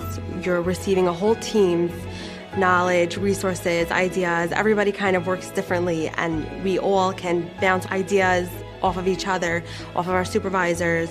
We have supervision meetings, and we have the camaraderie where we're always throwing out ideas. How can I help you, help her, help this? So the Amudim case managers, when they've set their mind to getting something done, they'll turn over the world. They'll call if they hear that there's a specific rehab that might be a place they've never heard of before, but might be the right place for their client. They're on the phone, they're making calls, they're doing whatever they can to make this work. The care that they call me with, it's like they're calling for a relative. When their client hears the answer that will be helpful to them, the caseworker is just as happy as the client is, and they're sheb nachas. They're seeing things going, and I see how they celebrate the way things are moving forward. But I also see how they worry when things aren't going right, and how they're in touch when things aren't going okay. Waking up and hearing the things that you hear can be very difficult, and we're all here for each other. There's a lot of peer support that goes on. We have a strong team and we rely on each other, and we also feel really strongly, and this keeps us going, we feel strongly that we're helping, and I believe we are. I feel very blessed that I get to work with such a unique team. My case manager supervisors, even the person who is that first phone call into the office are all exceptional people. And they don't give up. They do not give up on the clients, and it's truly inspiring. I'm awed. And the people are here choosing to be here because they really care about this mission.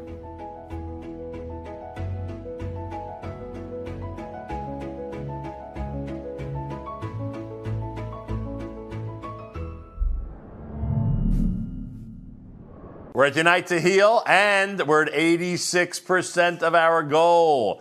How amazing is that? It is really amazing, but what would be even more amazing is if we got the other 14%. Let's get there as quickly as possible. 4.3 million. We're over 4.3 million. We're on our way to 5 million. We need your help to get there. Unite to Heal. Spread the word, everybody. Get everybody you know to donate to Amudim. We know how important a cause it is. Avi Steingart is here, psychotherapist, social worker, specializing in addiction, depression, and anxiety. Avi, welcome to the show. Thank you for having me. Nice to have you here. Isaac Hellman is here, also social worker, specializing in addiction and depression. Amudim refers cases to both of these gentlemen. Isaac, welcome to the show as well. Thanks for having us. Well, the two of you could certainly address some of the concerns that are going on in our community. And Avi, we'll start with you. As much as Amudim does, and as many cases they send your way and the way of other professionals in this field, I would imagine that if they had the resources, they'd be able to send even more people to professionals like yourself. How rampant are these situations in our community? Well, Isaac and I are getting calls almost every day that we're trying to connect. It's a two-way relationship with Amudim. Amudim calls us, but we're often calling case managers at Amudim to get help with where we could connect people who are calling us, even if it's family members. Just last week I had a call with Sarah Kagan to speak with her about a family member, connecting a family member of mine with a case manager. It's nonstop, whether it's finding resources for financing or the proper therapist or a program for someone. We're always trying to find someone. Isaac, when you trained for this, was it much different then? Has it accelerated like crazy from that period of time? That's a good question. I don't think you're ever trained for this. I think it's something that we're constantly learning, and I think that, I question what we did before Amudim, just like, for example, Project Heal and of the Weingarten, and what they've done for victims or survivors of sexual abuse. To me, it's not even a question. Avi and I are here not just for ourselves, but for support of this place, Amudim, which has done so much for the Jewish community. I don't know what we did before that. It's interesting how for so many years, certainly when I was growing up, the impression or the assumption was that these types of situations do not exist in our community. And we've gotten to a point, thank God, where it's out in the open. I don't know, is it out in the open to the extent that it should be? It's definitely in the community that we work in. I think it's definitely more seen, but I work in some communities where it's not as visible. There's still work to do, getting the message out to realize, Rabbanim and community leaders to really understand, to take this seriously. I think we therapists, like you said, we weren't trained to expect all of this, but we're definitely seeing it every single day. Right. There are some patients, clients, that you could spend a tremendous amount of time with, where the struggle or the process for them is just, could take, I assume, months or years, right? Absolutely, and I think one of the benefits that we've experienced, and I speak for Avi and myself, of working with Amudim is having that type of case manager.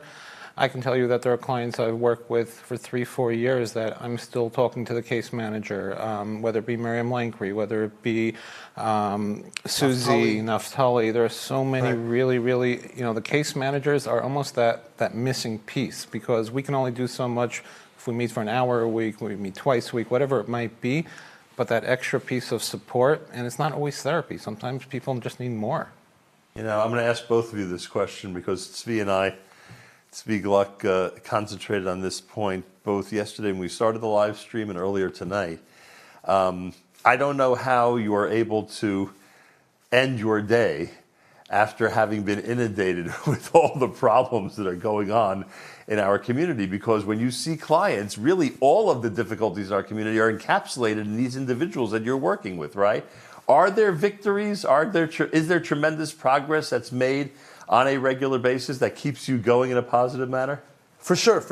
I mean, Isaac and I are business partners. We have a very similar style.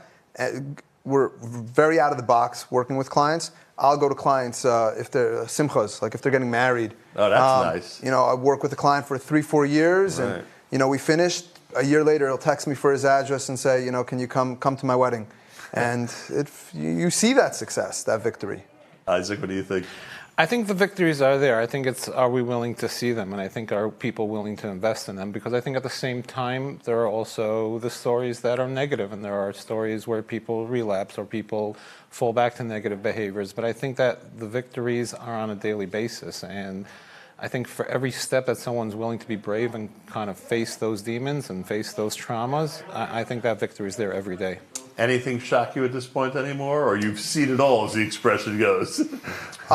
Definitely seen a lot, but there's always someone new coming in, a new person. Are you surprised that so many clients are I would have to assume this is true, and you'll tell me if I'm right, but it would seem to me that the age of the clients continues to get lower and lower. Is there more intervention necessary because there are kids in really challenging situations these days? I think the exciting thing is that we're addressing it with kids, and so kids are coming in, earlier if there's a and their parents recognize the problem. Yeah, or sometimes the parents are the problem. I get it, But parents recognizing that it's a problem, as opposed to hopefully they won't do anything. Hopefully, things will be addressed. So recognizing that people need help. I think a lot of that is just because organizations like Amudim are the structure of Amudim is tremendous. Is a tremendous benefit to our community. We talk about offices worldwide, etc., and that's all wonderful. But the nuts and bolts of what they do on a daily basis in all of these places is what's really keeping the organization at the forefront. It's their, what seems to me, this organized effort they have. The case managers, as you described, and following up on everybody whenever necessary, no matter what age they may be, if it's a family, it's an individual, etc. That whole structure, that whole system just seems to be working so well. Yeah, that or having speeches in the neighborhood, in all different neighborhoods to really promote it. Prevention. I've seen even just after some of the videos that Amudim's done, I'll get calls and be like, my son had a drink this Shabbos, is he an alcoholic? And I'm like, no, that's okay. You should maybe monitor it, but at least there's that awareness now, and at least people are talking about it. Or where in the past, shuls would just go on and on and on, and people would just let things flow. People are paying attention now, and I think that's really what we need for our kids, is just to be paying attention. There are certain unhealthy traditions in our culture that It would be a good idea if they changed it up a bit, right? It would be a good idea if certain things were eliminated, certain things were tweaked. Like sometimes when you keep things the way they are, I mean, the alcoholism obviously is what I'm referencing here, but there are other situations as well. I would think that if we would pay more attention to the direction that our culture is going in, we'd be a little bit more careful and adjust things accordingly. Yeah, I mean, I'm seeing that with even marijuana being right. Good example. So very good example. Casual right. in our frum community, right. Whether it's teenagers, accessibility, or even adults. When kids are around, I'm seeing it a lot more. So it's kind of like shifted alcohol plus. I don't know if that's... But from the same token, I've seen also with like sexual abuse, where in the past it would be sort of kind of pushed under the carpet a little bit, so to speak. I feel like we're finding the right words to say to people, and we're actually encouraging them as opposed to shaming them, and dealing with it in a healthier way. So yeah, we have both sides, but I do see a lot of progress there. Has the explosion in online gambling seeped into our community in a negative fashion? That's for sure. Whether it's in the frum community or outside, where both of us are getting calls pretty regularly. I have a teenager who lost $100,000 in 6 months. Just sports betting. Yeah. And it's so accessible. Yeah. And, I don't even know if I could blame them, frankly, with what's happened here. It's completely deregulated. And the way they bring you in, they offer you free money, and people are just, even young kids, and especially play fantasy football, so there's not that much of a jump to fantasy betting, and it gets really, really dangerous. Yet another thing we should keep in mind as we sit here tonight and address parents and leaders in the community, rabbis, etc., just add that to the list of things we need to be concerned about. The online gambling, the accessibility of gambling via telephone, via cell phone, more accurately, is really out of control. And these two gentlemen have just confirmed that. My thanks to both Avi Steingart and to Isaac Hellman. Thank you to both of you. I know you both join me in encouraging everybody to support the great work of Amudim. Please, everybody, as we're now at 4.3 million and 87% of our goal. I don't think at this time last year, during the 36-hour campaign, we were close to 87% of our goal, which is really encouraging and really wonderful. But we need everybody out there to step up, to give as much as possible, to encourage others to give and keep the work of Amudim going. All the problems that were described just in this conversation just now are being addressed by Amudim on a daily basis. We want them to be able to address it for more young people out there and for more families and for more adults. The only way to do that is that they have the resources to do it. So please, right now, unitetoheal.com, be as generous as possible. We've got Shlomi Dax and David Dax together in a beautiful slow song medley, which we're calling the Dax Medley. Keep on giving at unitetoheal.com.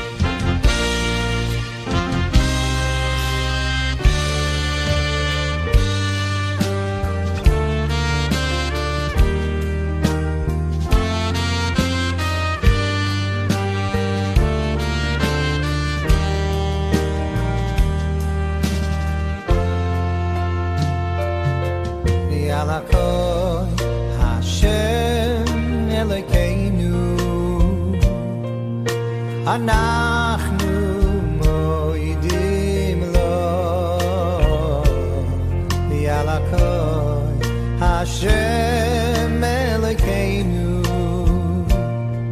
ומברכים מויסו יאללה כל השם אלוקינו אנחנו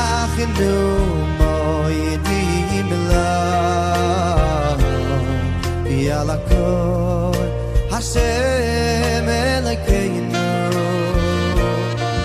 ומברכים הויסו יזברך שמך בפי כל חי תמיד תמיד יעלם ובוער יזברך שמך בפי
Oy oy oy, Pierre Mikdosh.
Amudim.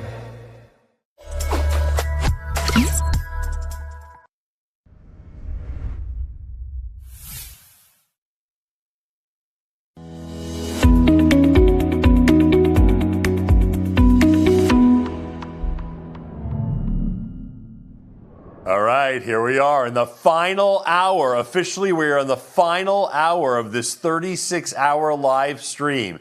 We've got to step things up, everybody. We've done an amazing job until now. You've been fantastic, but now we really got to step things up because we're at 87% of our goal, just under 4.4 million. We've got about 600,000 to go to the $5 million goal, and it's attainable. In this hour, we need your help to do it. Please give and give as generously as possible. Rejoined by Yami Schachter, who, of course, is producing tonight's event. Our friends at Charity Bids do an amazing job every single year. We've pointed out this is the third year, very significant, of course, in Jewish tradition.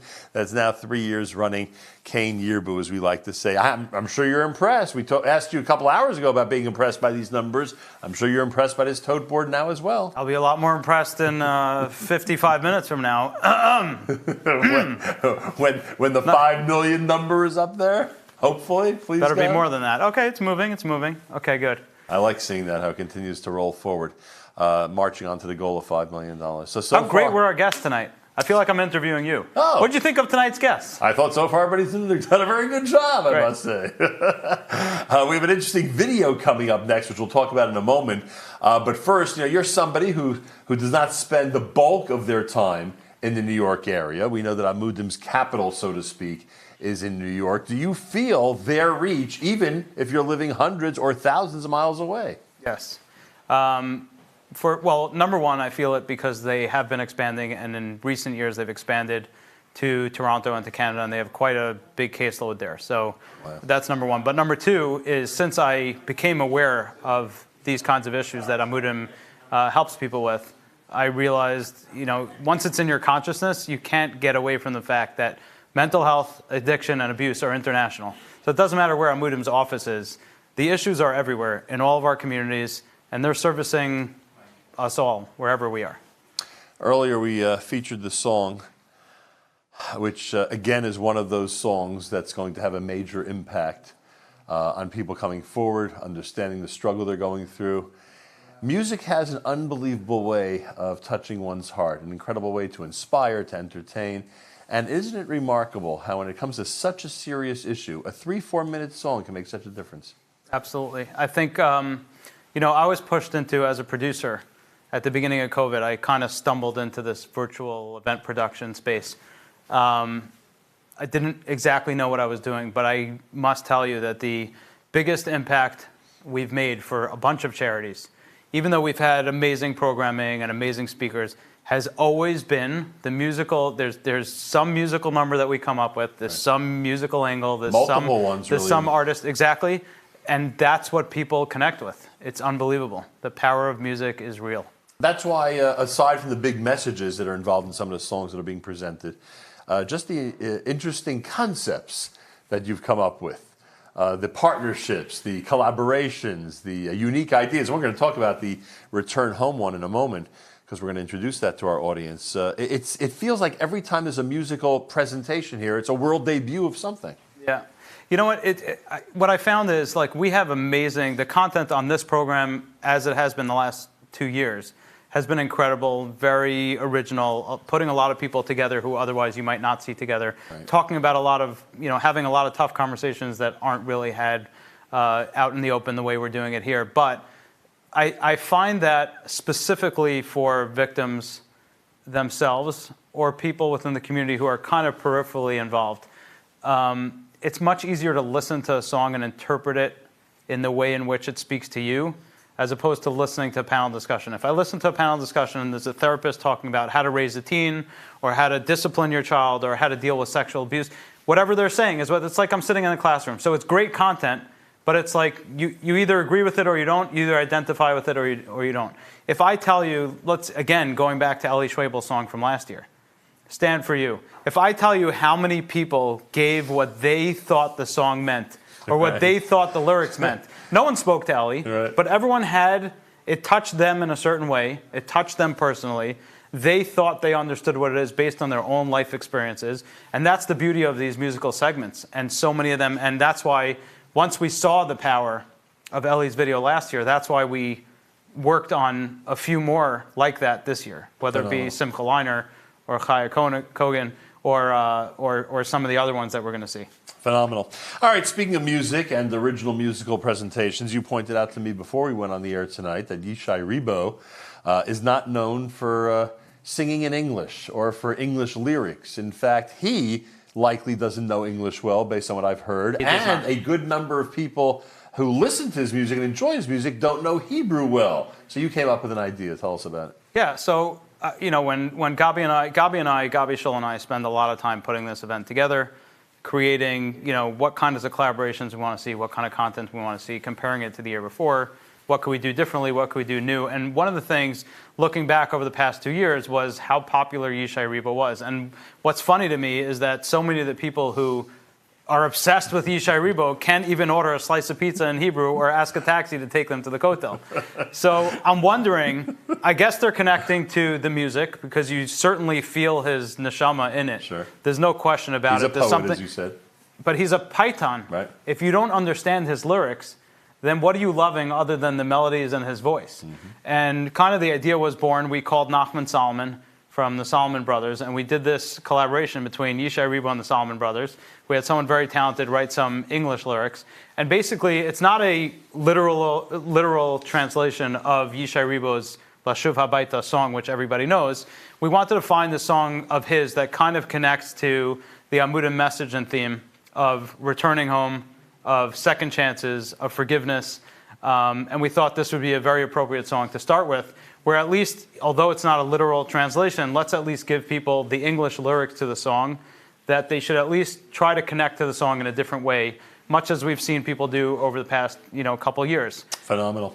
Gabi Shull and Yami Schechter are responsible for producing this piece. The English lyrics, David Olstein is the gentleman, right? Yes. David Olstein is the gentleman responsible for the English lyrics. And the concept is, as Yami just described, Yishai Ribo and the Solomon Brothers take a Yishai Ribo hit, and for the first time, Yishai does a song in English. Keep it coming, everybody. UniteToHeal.com. Keep it coming, because as you generously donate the funds, we are getting to the goal of $5 million. Yishai Ribo and the Solomon Brothers, here they are at Unite to Heal.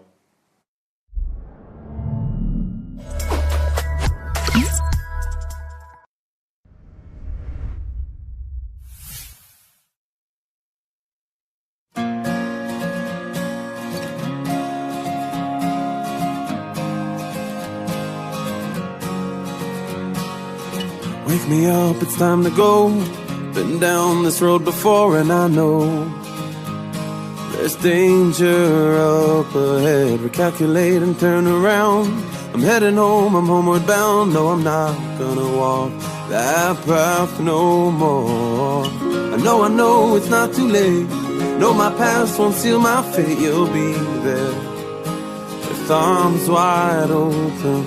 No matter what I've done wrong, no matter how long I've been gone, you'll be there to let me back in. אפילו שעשינו משהו רע, הוא מוחל וסולח, מוחל וסולח, מושיט ידו לעזרה, ונותן ברחמיו את הכוח לתקן ולשוב אליו.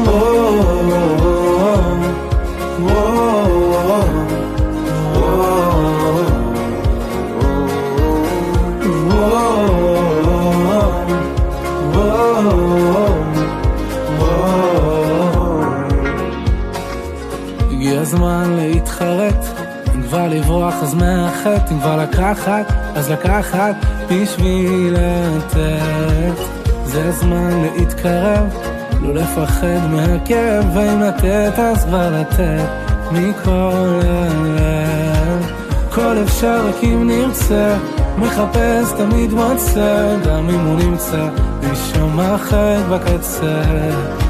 דלתות שמיים לא ננעלו, כשהבן קורא הצילו, אבא שבשמיים מגיע אפילו. And even if we did a little wrong, you always have mercy. I know you forgive me. show me the way back home. And wandering blindly, and finally I'm on my way back אפילו שעשינו משהו רע, הוא מוחל וסולח, מוחל וסולח, מושיט ידו לעזרה ונותן ברחמיו את הכוח לתקן ולשוב אליו.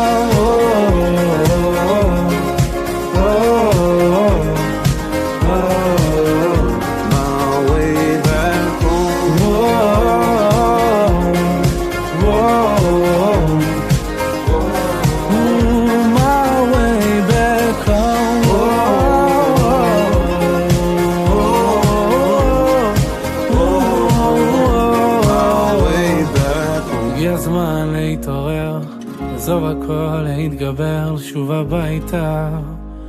Find my way back home.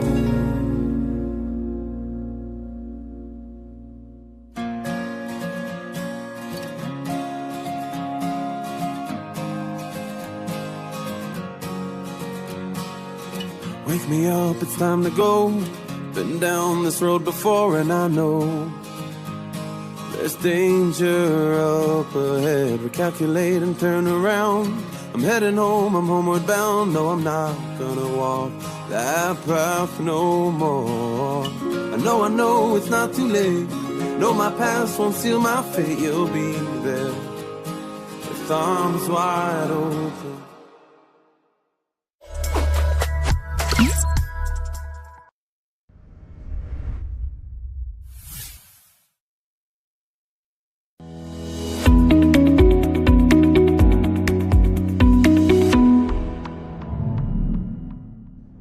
I take a look at our tote board, and we are at $4.47 million. 89% of the $5 million goal for Amudim. We've got about 40 minutes left. We want everybody out there to be as generous as possible. Remember the impact you could have. It's a quadruple impact. Every time you give $180, that's really $720. You give $2,000, it's really $8,000, because every donation throughout this campaign is being quadrupled. Please, please give. Encourage others to do the same at unitetoheal.com. Sarah and Moshe Frankel are here. Moshe is director of Gav's Boys, and they work with Amudim. Moshe Frankel, could you tell us what is Gav's Boys? So Gav's is Amudim's programming focuses a lot on the needs of teenagers. Our main trip is the summer program, and that's our biggest thing. That was our original program. And the goal really is to build these connections and then follow up with them, give them a place to be so they belong. And it really works well with the larger Amudim program, is because it allows us to sort of create a real relationship and a real connection, and then work in unison with the case managers to provide the resources that are necessary for them to heal and grow and continue and thrive. So if it started as a summer, is it now 12 months a year? So GAZ is the programming. The summer program is generally 4 to 6 weeks, and it's a traveling camp. We're on the road the entire time. There is no base. Throughout the year is really about the follow-up and maintaining that connection. We tell the counselors always before the summer that the real work starts when camp ends. So throughout the summer is this intensive program, and then throughout the year is Shabbatonim, follow-up, being in touch with the guys, dealing with their needs, dealing with the crisis. We just came back from Eretz Yisrael. We did a 10-day trip there to visit the guys that are there, to see the different programs, see how they're doing. We had a Shabbaton between 25 to 30 guys, and then during the course of the week, probably saw another 75 guys from different years. We had somebody who showed up who came with us on a program, I think he said 17 years ago. I was going to ask, how long did this summer program start? So we've been doing it for 23 years, That's actually. Pretty amazing. And changing lives, to say the least. Is there a way to describe a typical youngster that's in this program, what they're going through, what their family experience is like, or what they're lacking in their family experience? I guess it's hard to pinpoint. Right. Primarily we deal with kids who are coming from that religious background, but are, we like to say, on vacation. They have whatever struggle it is, not feel like they fit in, There's certain things that have changed over the years. There are more places, 4 guys now, and more programs working with them. But certainly when we started, there really was nothing. And guys looked forward all year to the summer months. And then throughout the year, they really hung out in our home, and our family really was part of that larger family. So the kids are really looking for something, looking to belong, looking to be a part. And that's what we're really striving to do, is give them that place that they belong. Sarah, is it fair to say that to an extent you and your husband are like parents to these kids? How would you describe it? Definitely parents. We have plenty of kids that call us Ima, Abba, get my Shabbos text every week. Married some off. We have grandchildren. Not real ones, but they're real. I get it. That's amazing. It is amazing. Our family's really big, and we love it. To say the least. And the summer experience is very intense. I mean, if you're traveling constantly and there's no real home base, it's got to be a unique type of summer experience. Yeah, it definitely is. I mean, we talk about, planned spontaneity and organized chaos. Right. The idea is Two great terms. We are on the road. And the truth is, I've had guys, I've just had somebody who just had his first baby, and he said, I learned so much from camp, being able to just, throw down a sleeping bag on the hospital floor, and they're all looking at me, why aren't you sleeping on the other room or the cot? Or the... Right. No, we just learn to whatever we have. And that's what we sort of teach the guys. You learn to roll with it. You learn to be okay with whatever it is.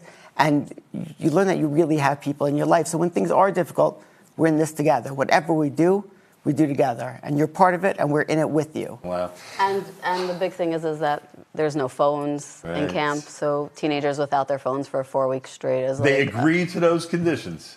Some have a harder time than others. I can imagine. It must be a tough adjustment. So for today's world, it's only gotten more and more important to maintain that. But, you're talking about guys that are struggling, and they're, often involved with substances and drinking and getting into trouble. Easy access to stuff because of the phone? Now you're on the road for, over a month, no phones, no alcohol, no drugs. The idea is you're in it, you're here. It's an alternate reality. But maybe when they come out, they think that the rest of the world is their alternate reality. This is where they really belong. They're really part of it. All right, Moshe and Sarah, you have to help me encourage everybody out there to give. Why would you say that Amudim is a worthy cause for people to support? This campaign does 2 major things. One is obviously the financial piece, and that's huge. What Amudim has done in the last few years is just unimaginable in terms of thinking about the way things were 23 years ago when we started. There really wasn't anybody doing it. But not only was there nobody doing it, there's nobody willing to acknowledge that the issues exist. And nobody wanted to talk about it. It was sort of, it wasn't the in vogue thing to be working with teens. It wasn't the in vogue thing to, work with abuse. Nobody wanted to hear about it. And when Amudim came on the scene, that was really one of the big pushes, is that this exists, and not only does it exist, it's real, it's present, and we're going to deal with it. So we started the conversation. When I look at that board, you see that number, and it's incredible, and it allows Amudim to give people hope, to give people resources, to return to people their future. But more than that number is the amount of donors underneath it. When people feel alone, and that's such a hallmark of the issues that Amudim deals with. It's not the issues that people typically want to give to. It's not the issues that people typically want to come and ask for help. Mental health, abuse, addiction. These are things we like to say. It's your problem. It's a personality failing. And Amudim said no. And not only that, we're going to deal with it, but there's 3,370 people out there that support you, stand with you, and recognize that this is important. Representing a lot of families around the world, and even a larger group of people. And gives them that empowerment. More than anything, this says you're not alone. Sarah, what would you say to people out there, especially parents who are considering supporting the cause? Just open your heart and just give, because it's someone else's child, and it takes a community, a village to raise a child. So if someone else is raising your child, then give to that. Any parenting advice? Are you ever asked by parents what the secret is, or what they should be considering that they usually don't, or what they should be enjoying that they usually don't? Is there anything you ever tell parents that it's a good short tip? Connection. Have a meaningful relationship with your child, but that doesn't start when they're 15, when they're 16. That starts from the beginning throughout. It's having conversations at their level when they're 1 and at their level when they're 2 and 5 and 10 and 15. Find the things that you could connect with. Build that relationship, because whatever struggles they go through, if they know that that relationship is real and that relationship is firm, that's what's going to hold out at the end. And they may give you challenges. Mm-hmm. That's part of growing up. And that's them becoming an adult. That's how they're going to be successful in life. It's because they're going to push those boundaries. But if they know you're there for them, if they know you care, if they know that at the end of the day that relationship is real, that's the greatest thing you can do for your children. Amazing. It sounds simple, but it's something that parents have to work on, that's for sure. Are we going to go to the highlight reel now? Yeah. I want to thank Sarah and Moshe Frankel, and they join me in encouraging you to help get us to our goal.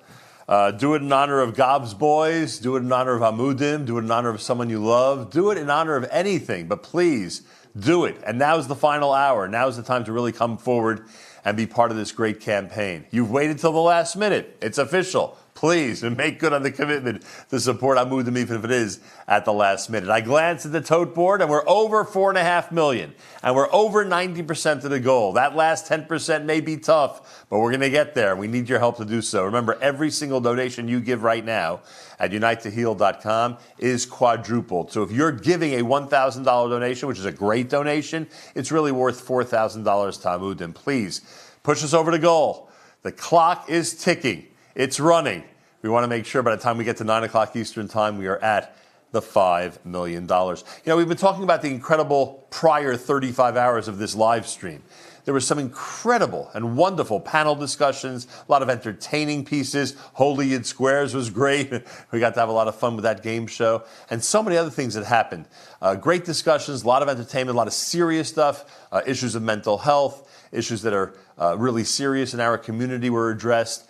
We've put together a highlight reel so that you might be encouraged to give and to support Amudim just for the 35 prior hours that we provided in terms of entertainment, inspiration, and education. We're going to take a look at the Amudim highlight reel from this year's Unite to Heal 2022, and then we're going to be back with more. Please continue to give and give generously at UniteToHeal.com.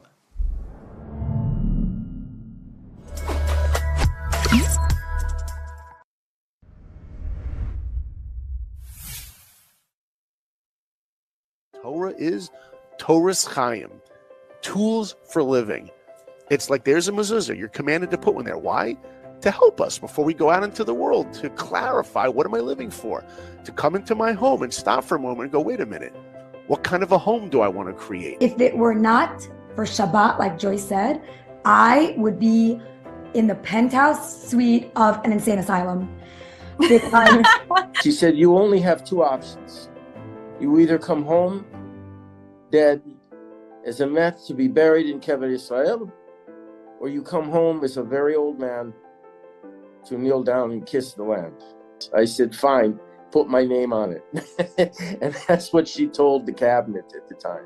I've seen over the course of the last 10 years alone, and I think people who have been paying attention for longer could probably say over the last 20 or 30 years, a significant reduction in terms of the stigma around mental health issues. Winning is when we take away the pain from a victim, when we make them feel heard, when we spend money on their rehab, when we spend money on their therapy. If God can revive the dead, then he can certainly revive people who feel dead, people who feel they have no dream.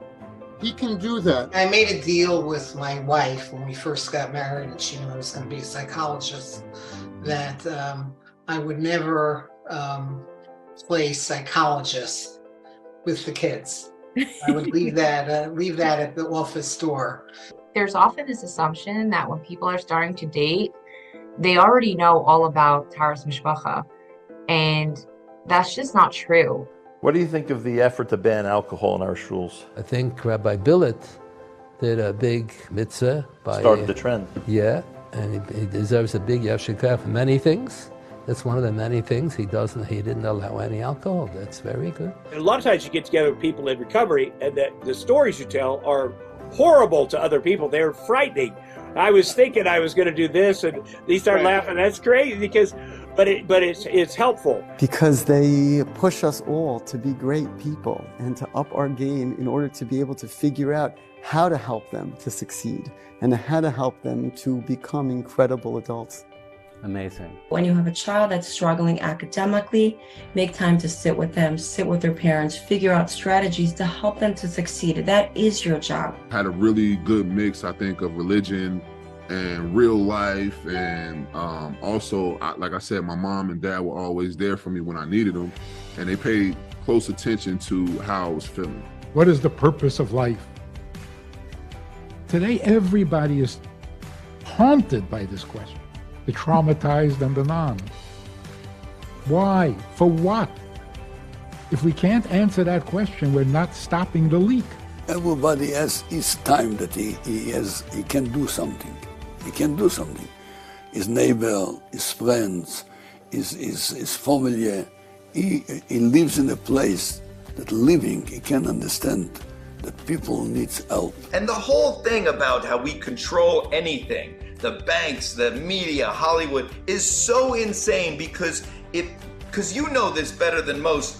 Jews can't be in agreement on anything. There's no way we could control something. I would love to bring these anti-Semites into a shul board meeting just to see. They'd be sitting there going, these people can't even control how long the rabbi speaks. Are you kidding me? If the only time we see the Jewish community is when they are defending against anti-Semitism, then yeah, it does minimize really how powerful, how great, and how wise, well-rounded, and cultured that community really is. Yes, this is for the Jewish people, absolutely, but this is also for everyone, so that that everyone can never allow this to happen again. For the Jewish people, yes, but also for every other ethnicity as well, and race and religion. The development directors need to become technology enabled. It doesn't mean they get replaced. It means they get, quite frankly, up level. They get better at their job if they're leveraging technology the right way. So in every meeting that you have, always think about the other person and think about how this dialogue is going. It should not be a monologue. If it's a monologue, you're doing it wrong. There was no internet, there was no Spotify, there was nothing, there was no Instagram, there was nothing that you No could YouTube. immediately. That's right. Today, the minute a song is done, it could. On the other hand, there's so much more copying and people downloading, and you make it's hard to make a living. It's an expensive business card today to put out a CD.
Thank you to everybody who enjoyed that highlight reel. I don't know how you can't enjoy it. It really sums up what's been happening over the last 36 hours, all the great programming, wonderful interviews, fantastic musical presentations, all the great entertainment, inspiration, of course, the panel discussions and so many serious topics. Right now, we're at 92% of our goal, over 4.6 million. Please keep it coming at unitetoheal.com.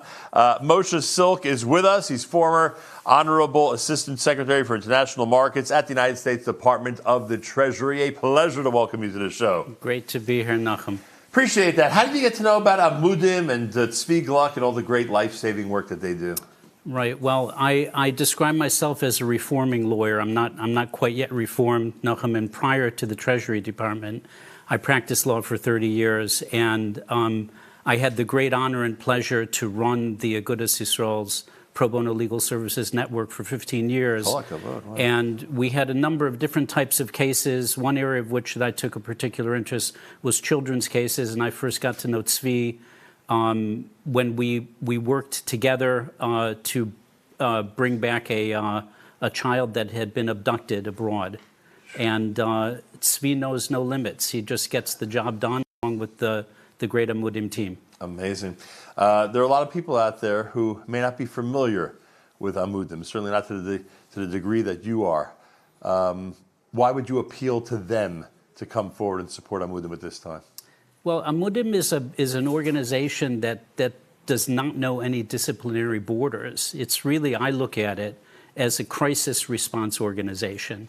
And where there's crisis, Amudim has a role and they deliver success. So I really think at the end of the day, it's not just a mental health issue. Amudim deals with societal issues, and they're there when you need them. A great example was during COVID. Right. Amudim touched on everything prior to that. During COVID, people could not get in and out of the country. They couldn't move. And there were crises, for example, in Israel, and Amudim was extraordinarily successful in ensuring that people could move and attend to important critical family matters, funerals and whatnot during that time. It's a great organization. The career directions that you've gone in, it's obvious that you're very familiar with both the Jewish and the secular world. It's no secret what the atmosphere is right now here in the United States, one of tension when one thinks about the anti-Semitism and some of the statements and actions of celebrities and others when it comes to attitudes toward the Jewish community. As someone who bridges all these different worlds, what's your impression of these and what do you think can be done? Well, frankly, I'm scared. We're at a very dangerous inflection point, I believe, Nachum, in this particular area.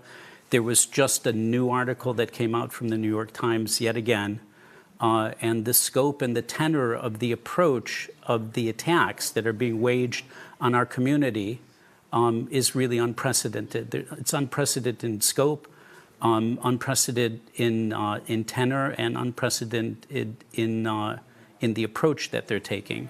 Yeah. And I think that our response has to be a concerted one. We must push back. We must reinforce positive images of the community. And we have to remind people that we are entitled of the same fundamental rights and liberties that are granted to every other person in this great country of ours under our Constitution. You've done great work with public officials, and we need them to step up at this time and to really, including our own leaders, but public officials as well, Jew and non-Jew, to step up and to really remind everybody that we're an integral part of the community that needs to be respected. Absolutely right. A lot of young people watching tonight, and you have an incredible academic and professional background. What would you say to the next generation on an evening like this? Two simple points, Nachum. One is get involved. Amudim needs people. The program that I'm running under the Agudas Yisrael now, called Project Clarity, to deal with the perceptions that are coming on our community based on the narrative that you just referred to, needs people. Everybody needs people. Our community is large, has diverse needs, and there's a role for everybody. It's good to be involved.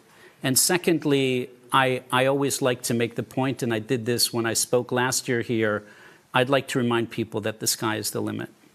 There's no limit to what we can do, contribute in whatever way we can, and at the same time, we do have to remember that the sky is indeed the limit. We are a great people. We're governed by important strictures, and that's what makes us a unique people. Great message. Thank you so much for being here tonight.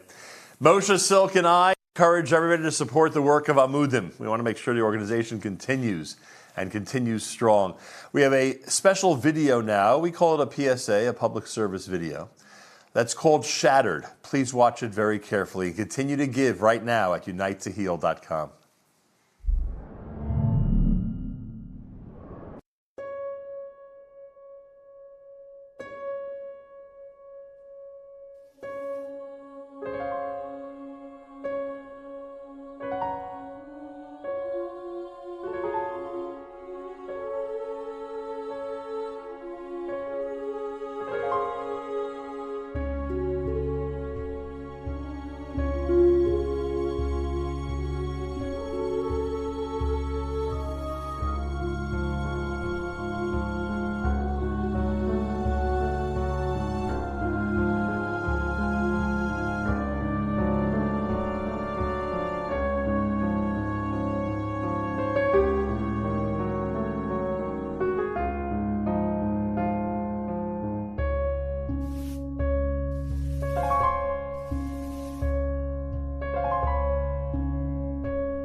Powerful video, to say the least. Continue to support the work of Amudim. We're at $4.6 million, 92% of our goal. And this is the hour that we want to make sure to hit our goal.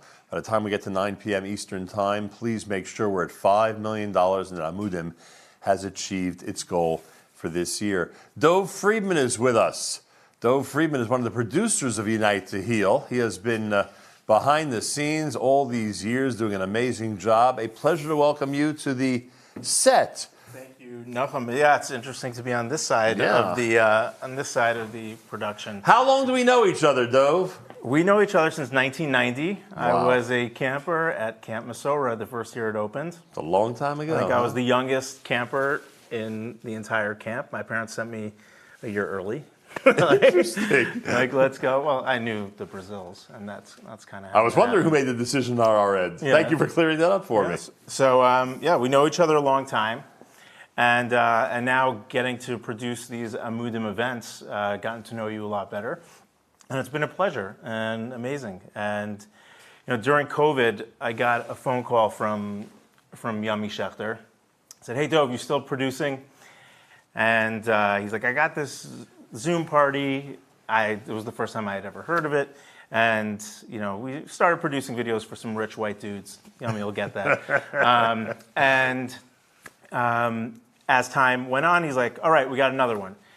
We got this organization called Amudim. It's a fundraiser." I'd never heard of Amudim before. And a lot of the content that I produce on the show, aside for the live, is Holy Yid Squares. So I really wasn't, I still didn't know what Amudim was halfway done producing this event. This is 2.5 years ago. Right. And as the material started to come in, I started to see what it is that Amudim does and how they actually save lives. After the first event, I called up Tzvi to say, what an honor and a pleasure it was to work with Amudim on this event.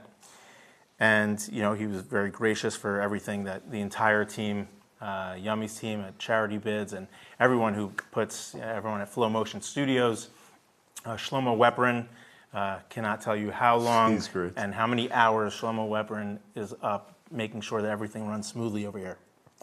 And so I called Tzvi and I said, this means a lot more than you think it means to me. I myself am a victim of sexual abuse. When I was about 6 or 7 years old, I was abused by someone close to the family. And I kept it repressed for a very long time. I didn't even remember that it happened.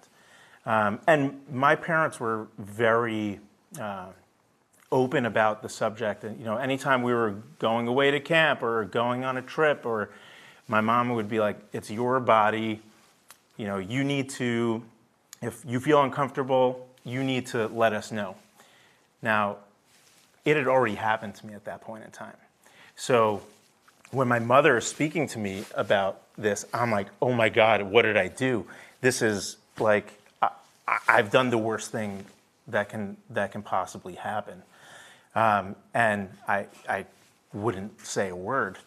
And it wasn't so much the trauma of what happened to me, more so the confusion about what an intimate relationship is supposed to be. I mean, a 6-7-year-old is not supposed to be having that. And my abuser wasn't. In public was kind of not cruel to me, but not very nice to me. And then in these private moments, was so loving and kind. And that was, for me, as I grew up, the more confusing part of having to deal with that. But as years went on, and I think probably when I was in high school, I started to remember, I'm like, oh, I think that happened. That really happened. And I think this is something about sexual abuse, and I've heard it being spoken about on some of the segments that we produce here. I remember last year there was one from Dr. Pelkovitz, and they were talking about the stigma, right? And it's almost as if you're for lack of a better word, like punished twice. You have the abuse itself that happens to you, and then there's the shame of the abuse. And I just remember looking at myself in the mirror and saying, I can't believe that this happened to me, and I can never tell anyone because I was told this is the worst thing that could ever happen. When did your parents become aware of it? So my parents became aware of it. I got married for the first time in 2004, and that first year of marriage was that's really when things started to, I kept this secret. Now we're going back to high school. It's almost like 8 to 10 years that I kept it, and I exploded on the inside. And I have to give a lot of hakaras hatov to my ex-wife because she dealt with a big, with that explosion. And it was difficult because I had to sit my parents down and be like, I'm going to tell you something. And they obviously knew this person. Right. And that it person was still around? I don't really want to get into details of what happened and who. And I'm not out for retribution or anything like that. I've made peace with everything that happened. For me, now I can, I'm sure as I'm saying this right now, I probably have a couple of friends who are like, that makes sense, Dove. And I can speak about it with some levity at this point because I've done the work. I've been going to therapy for a long time. And last year when I told Svi, I said, I think that I want to tell my story. And the first phone call I got was from Miriam Lankry, who's the clinical director at Amudim. And she's like, I don't want you to do this. And we started speaking about it. And after we had the conversation, well, one of the things that she said in the conversation was, you need to speak to your children about this. And I have 2 older boys. I just had another baby. The bris is tomorrow, please God. The bris is tomorrow. And I called my sons and spoke to them last night. And I told them what happened to me. And I told them that I'm going to go on and speak about it. And I said to my older son, how do you feel about this? And he's like, I think that you should do it. And I said, yeah, but you know how it is on the playground, and kids might come over and they might say something. And it's from my 15-year-old son, and said, Dad, you're going to help a lot of people. No doubt about that. And even last year, when I had this phone call with Miriam, and she said, you know what? You're in therapy. You're doing the work. You've done the work. I think that you are ready to do this. However, last year wasn't the right time. It wasn't the right time for my family. And this year, I felt like, how else can I help? I obviously help so much with all of this, but how can I make a difference? And for me, it's that stigma, right? Like when I started speaking to people about this in my own private life, you'd be surprised how many people came forward after I said, you know what? Similar circumstances. I'm also a survivor. I also experienced that. And I think that there's an important message for families who are going through this right now. And that is, it gets better. Your life is not over. Your family, it's not easy. It's not tough. Those were some very challenging, really, really hard years for everyone involved. And through time, my family, everyone's we've moved forward, and I got remarried last summer, not the summer before this one.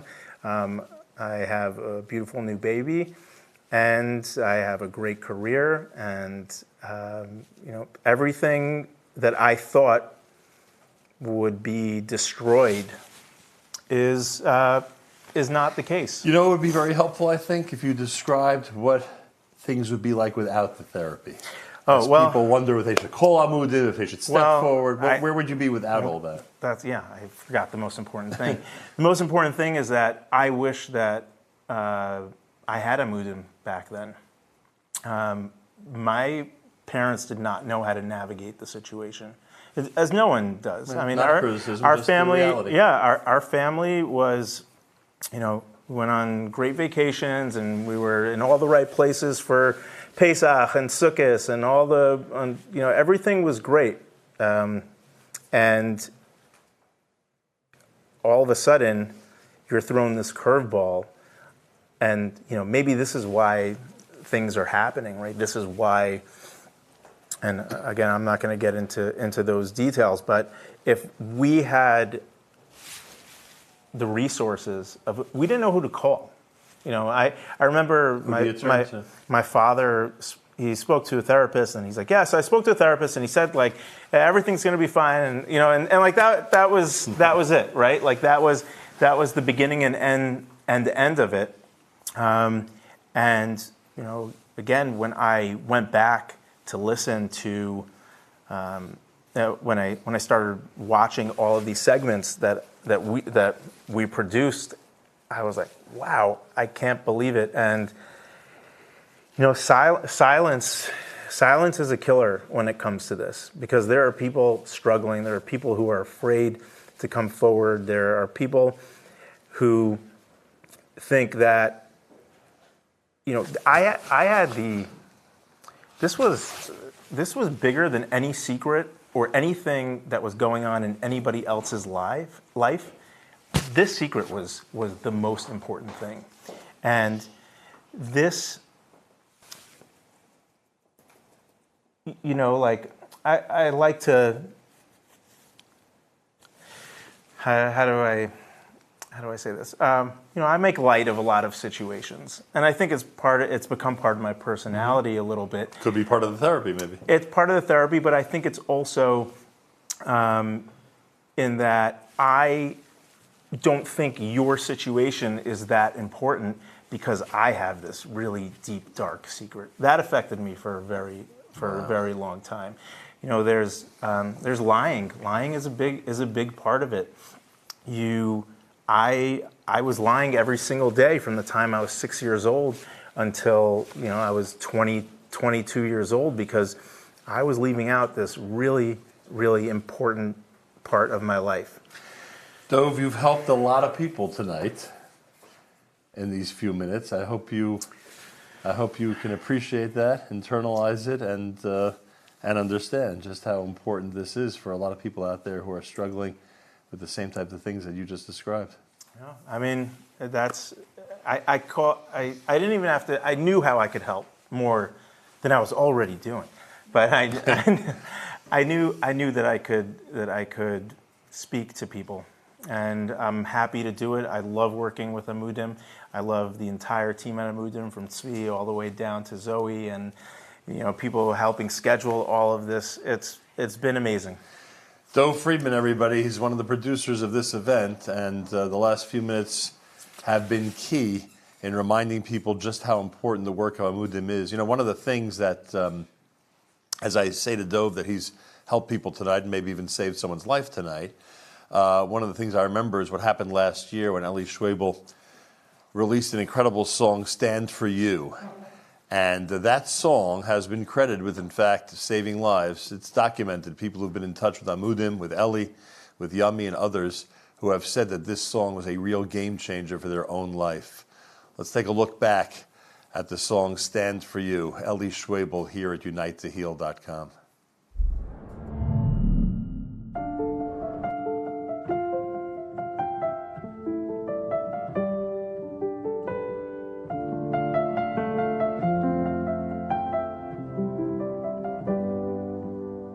I can see it in your eyes. There was something you were hiding. You were holding deep inside. You were fighting on your own. All the nights you went to bed, Under covers you were crying, with his words inside your head. He stole your innocence. So when you feel like hope is lost and you don't know where to go or who to call, I will stand for you. We can face the world together if we raise our voice and make the choice to learn to live again. I will stand for you when you need me more than ever. We will face the truth and find a new way through. I will stand for you.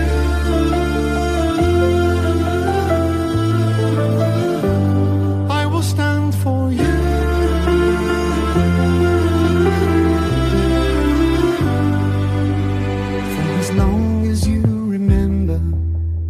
You had troubles on your mind. At the bottom of the bottom, you left them all behind. You said you would surrender. All you needed was more time. But the days turned to years, and your promise turned to lies. So when you feel like hope is lost and you don't know where to go or who to call, I will stand for you. We can face the world together if we raise our voice and make the choice to learn to live again. I will stand for when you need me more than ever. We will face the truth and find a new way through. I will stand for you. I will stand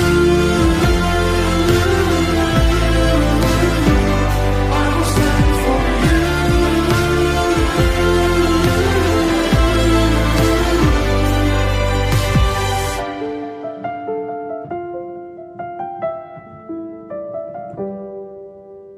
And I love you enough for you to hate me for this. I will stand for you. We can face the world together if we raise our voice and make the choice to learn to live again. I will stand for you when you need me more than ever. We will face the truth and find a new way through. We will stand for you.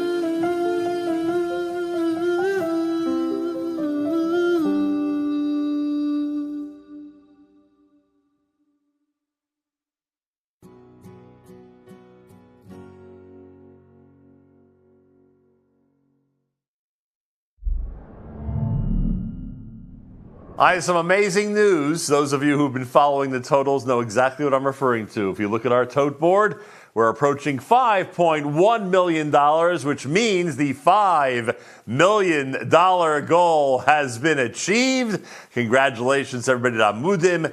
Big congratulations to Rabbi Tzvi Gluck and his amazing staff. We'll speak to Rabbi Gluck, to Tzvi in just a moment. And of course, to our friends at RaiseThon and everybody who's had a role in making this a successful campaign, we say thank you, thank you, thank you. And of course, to all the donors, it's still climbing, the total. 5.08 million. Let's see that number continue to grow. We'll call it bonus time. Why not? Let's see that number continue to grow. Eli Schwebel is here. We'll get to Rabbi Tzvi Gluck in a moment. Eli Schwebel is here. We just replayed the video. Stand for You made quite an impact. Why? Why was it so meaningful to so many people 1 year ago? You know, I think that a lot of people thought that they could, if you had enough self-control, if you just gave it your all, you could get over it. and it's your fault, and you just can't get over it. And the shame that comes with that is just, it totally destroys a person. And the reason that this song was so powerful for me, I wrote this song because I went through something myself. I had someone who was very close to me who was dealing with addiction, and I had to out them. And I got lambasted by the family. And I took on all of their denial. And it was so painful because I became the evil one. And I went home and I wrote this song. And then 2 weeks later, Yummy called me. So I want to say thank you to Yummy, because without Yummy calling me, and I mean, this was totally Mina Shemayim. 2 weeks before that, writing this, Yummy calls me and said, we have to write a song for Amudim. And this song, the amount of messages that I get is just, I'm overwhelmed with the beauty that came of such pain. And to see how all Mikam Yisrael, look at all these people. All of these people, taking care of all these people. This is such beauty coming from such pain. Everybody coming together. You know, before we wrap up with the Tzvi, I got to ask you, I'd be remiss if I didn't ask you. Could you explain why music has that power to pierce the heart and to literally help someone overcome something so drastic and so difficult? Wow. To understand music is to understand God. I mean, I think music is what takes us from ourselves and our self-sabotage and connects us to the entire world. It has this power that I don't understand. I have no clue. It just comes to me, and I'm just a channel, and I allow it to happen. And for me, it's Mina Shemayim, the whole thing. And I think when people experience music, they experience the oneness of all of us, Klal Yisrael, and of course the entire world. So it's Mina Shemayim. I can't. You do it very well, Eli Schwebel. You do it very well. Rabbi Tzvi Gluck, congratulations. It is quite an effort to get this done, and it's amazing to see that the folks at Amudim and Charity Bids and RaiseThon and Flow Motion and everybody together is now in a state of celebration, because if you look at the tote board, we are over $5.09 million, and that number continues to increase. So congratulations to you. Thank you. I must say, this is a very bittersweet moment. The fact that we're needed and we're here and we exist is a very sad piece. But the fact that so many people came out and showed support makes this so meaningful. But I have to say that none of this would be possible without my wife, Aviva, who, they say behind every great man is the woman that, makes sure he does what he needs to do. I'm not going to lie. A couple of years ago, things get very depressing at Amudim. And yes, I go to therapy every week, and I'm proud of it, and I encourage others to. But things do get depressing. And I said to my wife once, this is not for me. And she's like, you could leave, but then I'm going to ask you for a divorce. Because if you leave Amudim, then people are going to die, and you're going to be a murderer, and I'm not going to be married to a murderer. That's what my wife says. Strong words. But I have to also say that, Amudim wouldn't be Amudim without the legendary Mendy Klein, Zechariah Levracha. And my daughter went today to his caver and took a picture of it and sent it out and said, in case you don't know, this is a person who did a lot of work, and it was very meaningful to me. And I'm actually saying that because there's two things I do when I need a boost. One of them is I watched a video of my hesped from Mendy's Levaya, and the other one is I listen to Eli's song. These are two videos that help me through my difficult times. Now, being able to do that for so many others and for thousands of others, having the schus that every year we've been able to put out songs that touch the heart. I mean, we're all so busy talking about Stand For You. Eli, let's not forget, you did a song the year before that also for Amudim. Yeah. And that was also a very meaningful, amazing song. It wasn't just but having this, and Nachum, you've been part of this ride for a long time. So I have to just thank my wife, my kids, my parents, and the staff at Amudim. I mean, really, Zoe, who really makes sure that I stay in line. Devora, who tries to make sure I stay in line. Miriam, because everyone needs their personal therapist at work. And all That's of the secret. all of the amazing, the dedicated case managers, the board of directors. The people that just do so much work. I mean, when Yummy first came to us with this idea, we thought he was crazy. We just ran the numbers right now. We had over 1.1 million IP addresses that logged in throughout the campaign to watch this. That is unheard of. The 3,500 donors coming out and in a tough economy. We had, I think, close to 100,000. I have to look at the numbers. It was about 80-something thousand. I have to get the exact because I didn't do it for the last few hours because I was trying to raise money. Because unlike people believe, we didn't save money in the pot. We really, this time I said, I've seen you on the phone till the last minute. I said, this time I'm going all the way. But we had just people that went to the website. And I have to say that today, I only got to see about 15. But I'm sure there were more different emails that came in of people that, I need help. And this is what they saw. So overall, this event is just successful in so many ways. It's successful in the ways that it brings awareness, which is something very important. It raises money, which we need. It helps people. And, it's just so nice. And I don't even have words. And then having Dove's piece that's everything. This is what the life in Amudim, the roller coaster of Amudim really is just never knowing what the day will bring, but doing whatever we can to make sure that before that day ends, people are in a better place. And I can say that tonight as well. Thousands of people helped out. Thousands of people around the world donated and were part of this campaign. And now you get to help thousands more over the next year, which is pretty remarkable. And I also have to say that obviously a big thank you to Hashem for giving us the opportunity to do this, to help his children, and to do so with the support and just the siyata d'shmaya that we see day in and day out. Nothing would happen without it. So really, thank everybody, the production team, Charity Bids, Flow Motion, Tzipi. We actually have an MVP. We have the Amudim MVP this year. Tzipi is going to get the Amudim MVP award for running the campaign. A formal ceremony? Yes, we're going to have to do that. And of course, even before Amudim had fancy studios, when we first ran this out of a Mevo camera in someone's living room, we had Nachum Siegel. I remember that. We had Miriam, who because of us, they became a chatana. They didn't know each other before. Maybe not. And a big thank you to Dove and everybody else, and Gabi, and just everybody. Thank you, Hashem. Thank you, Thank Hashem. you to Rabbi Tzvi Gluck. Thank you to Eli Schwebel. Thanks to all of you. We're about to hit 5.1 million. The goal was originally, of course, 5 million. And thank God, Amudim continues and continues strong because of your support. There it is, 5.1 million. An officially successful bonus round, Baruch Hashem.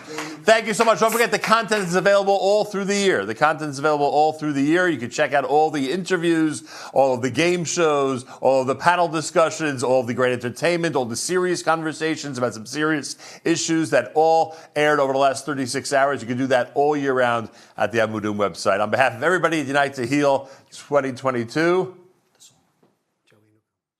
Oh, is that how we're wrapping up? We're wrapping up with Joey Newcomb and an appropriate selection to close out Amudim's Unite to Heal 2022. My name is Nachum Siegel. Thank you so much for joining us.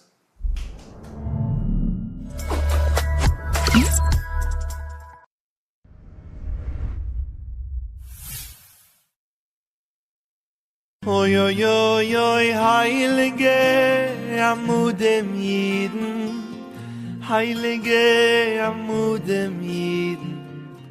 What you do for Klal Yisrael, Hashem will pay you back. Oy, lam chesed yiboneh, oy, lam chesed yiboneh, oy, lam chesed yiboneh, oy, oy, oy, oy. Build the world, with chesed yiboneh. Oy, oy, oy, oy, heilige Amudim Yidin, heilige Amudim Yidin. What you do for Klal Yisrael, Hashem will pay you back. Heilige Amudim Yidin, heilige Amudim Yidin. What you do for Klal Yisrael, Hashem will pay you back.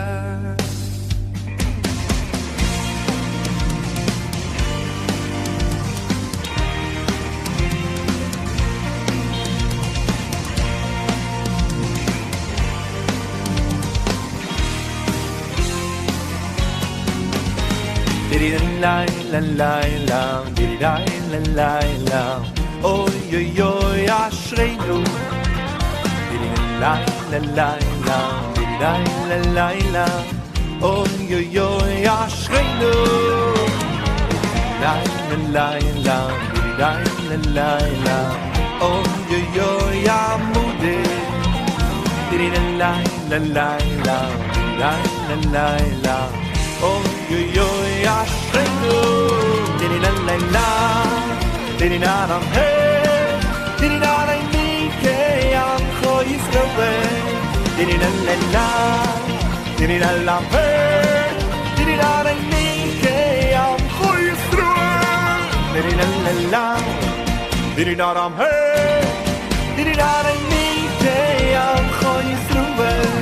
Dini la la la.